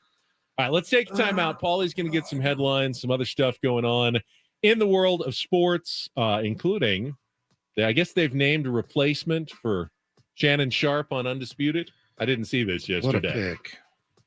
Okay, we'll find out coming up next on San Diego's #1 sports station, 97.3 The Fan.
Did you hear what this monster just said, Paulie? When I said I got to bring the boys in for an hour tomorrow, he goes, "No, fantastic." Not again. Not again. Just an hour, 9 to 10. I love your boys. They're fantastic. You're fantastic when you have to watch them during the show. But the boys are great. They're good kids. You're the problem. I don't know what to do. We are in, by the way, our kids have been in preschool, right? Like preschool, and then you're in the interregnum. But hang on, we did the summer session. They were in the summer session. We're at 9:38 of day 2 of summer. We've had 70 fights. What are we going to do when they get real summer? Like, the 2-month summer. What do we do? I honestly, we're on day 2. Hannah and I are like, I can't manage this. What are we supposed to do? I got to go pick them up from her office today. I'm taking them to go see my buddy. And then sleepaway summer camp. See, you can't do that these days. No. Creeps. No. That's how I feel about it. Creeps everywhere. Thanks a lot, Dad, for sending me to that camp. Did you meet any creeps? There's these days, it's like, I don't know. I feel like I can't do it anymore. So what am I going to do? What are we going to do when we have real summer? We both work. Like, where do they go? I just don't know what to do. My heart goes out to all the parents out there that are dying to find, something for their kids to do. You'll threaten them enough until they get in line. I know how you work. Where do I put them? That's the problem. So she's got to drop them off tomorrow. They're going to be here for an hour. So it'll be guest hosted by Bo and Taylor. Have they gotten into video games yet? No. Kind of plug them in a little bit. No. iPad. A little Great iPad. parenting, Very, very little iPad. I'm thinking that it might be time for the first video game system. Yeah. She's so anti. I know. I mean, so vehemently against it. There's a reason why we all cave as parents at some point. At some point, you just have to the give video game wishes. You know what? Just go to your room, play video It's games just for 14 it hours. makes them too happy, and it's too easy for you. It's like it's the ultimate combination of temptation. That's exactly right. It's like you want to make your kids happy, and you want to make life easy on yourself, but you also feel guilty about doing it through video games. Yet it solves every problem literally you've solves ever had everything. as a parent. They love it. They're quiet. They're not messing stuff up. They're not getting into anything. They're not getting anything. But my wife is so anti. They're happy. And then you're laying there. You're like, I can rest. Quiet. Yes. They solve every problem. I'm dead, dude. Yet dead. you know that you're also neglecting your ultimate responsibilities of turning them into productive citizens. I'll just perform works of Shakespeare instead all summer when I get off of work. All right, kids, sit down. Here we go. Arts and crafts time again. Oh my God! So are they really getting more out of arts and crafts than they are out of video games? Yeah, I don't know. It's debatable, but here we are on day 2 of summer. We'll rationalize it at some point. Well, those hand-eye motor coordination skills are important. There's some problem solving. What if he's games. an offensive coordinator? He's playing football, like he's playing baseball. He's doing pitch selection. Yeah, can BS my way around it, but yeah. So they'll be in tomorrow. You don't want to miss that. Last time we were here, Bo dropped a GD on the air, so that was fun. Yeah. So you never know what you're going to get. And they both they made a tremendous mess out there. Yeah. Tremendous. There was some diaper problems. Both went potty on the air. Yeah. It was awesome. All right. Paulie's got some headlines. Reindl Report coming up right after our last check of traffic this morning here on 97.3 The Fan. From the Premier Chevrolet of Carlsbad Traffic Center, part of the Premier Auto family, here's Kelly Danick. It's been a busy morning. We're not quite over it yet. Southbound side of the 15 before Calisita. Got a collision over to the right shoulder. Also an accident. It's just been cleared out of lanes on the southbound 67 right before the 52. Seeing a lot of residual slowing there. Traffic advisory in our East County, westbound 8 before Lake Jennings Park Road. Going to find a right lane blocked between Lake Jennings and those coaches. All due to some road work that goes until about 2 o'clock this afternoon. Southbound side of the 163 before the 52, collision involving a couple vehicles there over the right shoulder. Northbound 5 at the Hawthorne exit got a collision. Also traveling on the northbound 15 right at the north on 805, an accident in clearing stage. I'm Kelly Danick with Ben & Woods, San Diego's #1 sports station, 97.3 The Fan. And get things started here with our today's edition of the Reindl Report. Now tuned into the greatest. Welcome to the Reindl Report, with Paul Reindl. Hi, Paul. All right. 2 stories from the world of sports that we haven't gotten to yet. We'll start off in Major League Baseball. And 1 story that you didn't know you needed. Are you laughing, biatch? It's the Reindl Report Hey, Paul, how you doing? Okay, how are you? on 97.3 The Fan. Are you ready to bless the mood? I need some help, please. That was good. Can I get a All right. Oh my God! Somebody just laid us out If in the you're, chat. if you're watching us on YouTube during the traffic report, we were laughing hysterically. And just given that last conversation we just had, I was looking through the YouTube chat. Somebody says, get the kids a Nintendo Switch. It's a very child-friendly video game console. Handheld console. Yeah. And Switch. Matthew says in the chat, my son threw his Switch out the car on the 5. And we just, it absolutely killed us. And then he goes on and says, the battery died, so he thought it was over.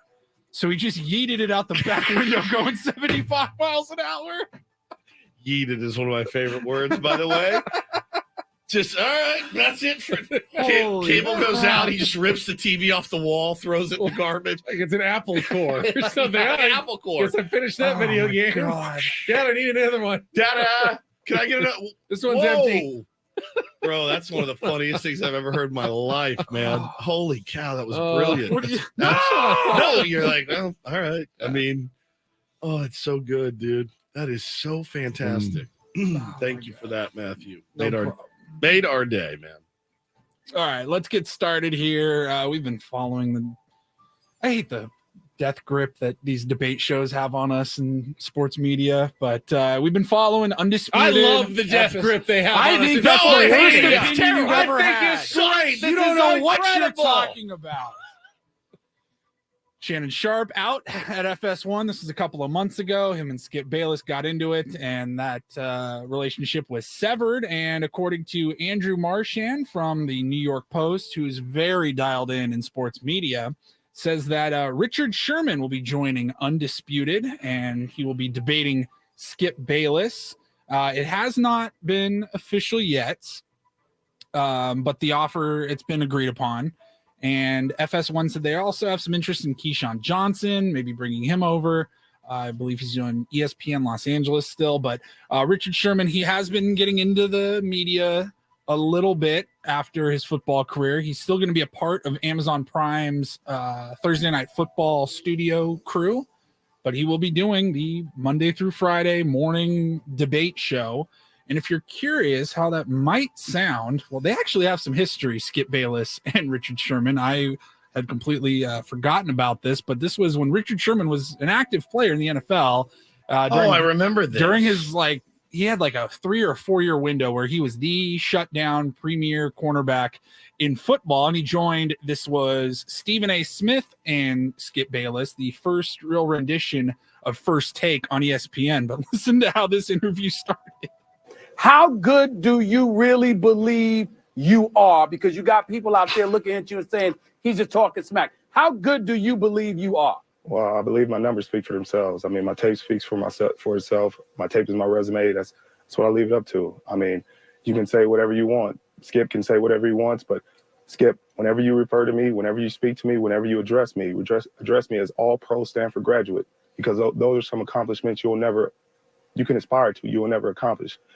You have never accomplished anything. Oh, no. So, but those things are on my resume. Those are what I've done. It's my 2nd year in the NFL, going on my 3rd. I mean, you tell me who's wrong. Okay, I'll accept that. I think I've accomplished more in my field than you have in yours, though you're just getting started. So I'm the top of my field. So I'm all pro. I'm the best, one of the best 22 players in the NFL. You're going to brush it off, but I don't think you're the best 22 anything in sports, in media, and anything. I think you think more of yourself than you actually can, This might be great, actually. But okay. Do you think you're better than Darrelle Revis is right now? In my 24 years of life, I'm better at life than you. Oh, wow. All right. Now, so these two guys are going to be co-hosts every day now. Okay. So there you go. There you go. Still won't watch. Stay tuned for that. Richard Sherman from future Mountain West School, Stanford. Potentially. All cards are on the table at this point. Good transition there. Trying to figure out what the hell San Diego State's going to do as conferences continue to just. It's like every hour there's a new update. Is there an update though? What is new reports at least? Is there an update? Like, is it different today than it was yesterday, No. or is it still just more think it's the uncertainty? More uncertainty, as it was more yesterday. trying to figure out what maybe San Diego State's best move could be. What options do they even have left? I was texting with a buddy yesterday who's a University of Washington alum, very excited about joining the Big Ten, stepping up with the big boys. And he goes, I was like, I think if I had it my way, try to get San Diego State into that Big 12, whatever it's going to end up being, the Big 16. I think that's probably the best choice. Literally less than 5 minutes later, Brett McMurphy posted that the Big 12 has, quote, no appetite to add any of the Pac-4 schools, the last 4 remaining, or San Diego State. Sources told Action Network headquarters, we have no interest in doing anything. Source said, we're done. So according to a very reliable insider in Brett McMurphy, San Diego State to the Big 12 will not happen. It's left out in the cold. There's, Well, of they're course, still in the Mountain West. Mountain West, right. Yes, they have a home. Left out in the old. Not a great Yeah, home. left but out in the old. Left out in the They old. do have a home. There's been talk of can the Pac-12 or Pac-4 and the Mountain West merge and take those 4 teams and try to figure out a new conference. And Pete Thamel from Yahoo Sports, another well-known college sports insider, says sources, ACC presidents met this morning for exploratory call on Cal and Stanford. No vote was taken. The league is still evaluating the potential decision. So if it's Stanford, Cal, Washington State, and Oregon State are the 4 remaining. Right. In the Pac-12. Stanford and Cal don't want to join the Mountain West. They're trying to get into the ACC. The Atlantic. It's the Atlantic Coast Conference. Yeah, they can throw a stone into the Pacific Ocean, and they want to join the Atlantic Coast Conference. Yes. I don't even know what's going on right now. So, I mean, I don't know. The best possible option now would be to either join, like, if the Pac-12 then takes some of the Mountain West schools, or they combine together into one slightly better conference that included Stanford and Cal. Maybe that would be, but I don't see even that conference isn't going to generate massive media rights for the schools. That was always the goal. San Diego State wanted to, they build up their basketball program, they build their new football stadium, get that invitation to the Pac-12 where they can start, making some real money off the television contracts, which they don't get in the Mountain West. And now it looks like no matter what, that avenue is not there, that there's not going to be big TV money for San Diego State. If no other conference wants to take them in, even a newly created blend of the Pac-12 and the Mountain West is still kind of an inferior product for TV companies. So, the money will go up a little bit, inflation, what have you, but all the investment that they've done is not going to pay off the way that they hoped it would. Yeah. I almost feel bad. They put in the work, they put it all together. They got their ducks in a row, and it's all exploded really through almost no fault of their own in the last second, through other, decisions made at other schools that have left San Diego State without any great options for moving up. And it's kind of unfortunate as well, because I think they deserve. There's going to be haves and have-nots in college athletics in the future. I mean, there already are. San Diego State tried so hard to be in the haves, and it looks like they're going to be kind of left in the have-nots still.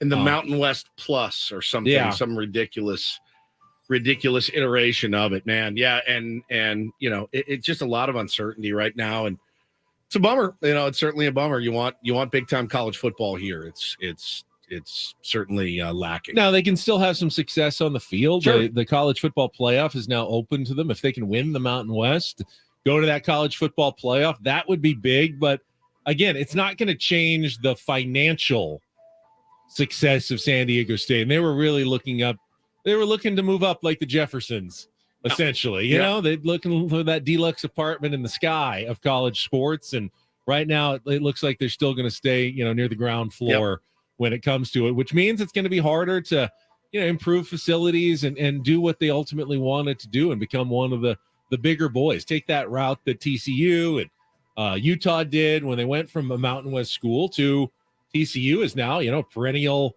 national title contender in football and basketball. Utah gone to Rose Bowls and, college football, close to the college football playoff. We thought San Diego State could make that step. I don't see how they do it now.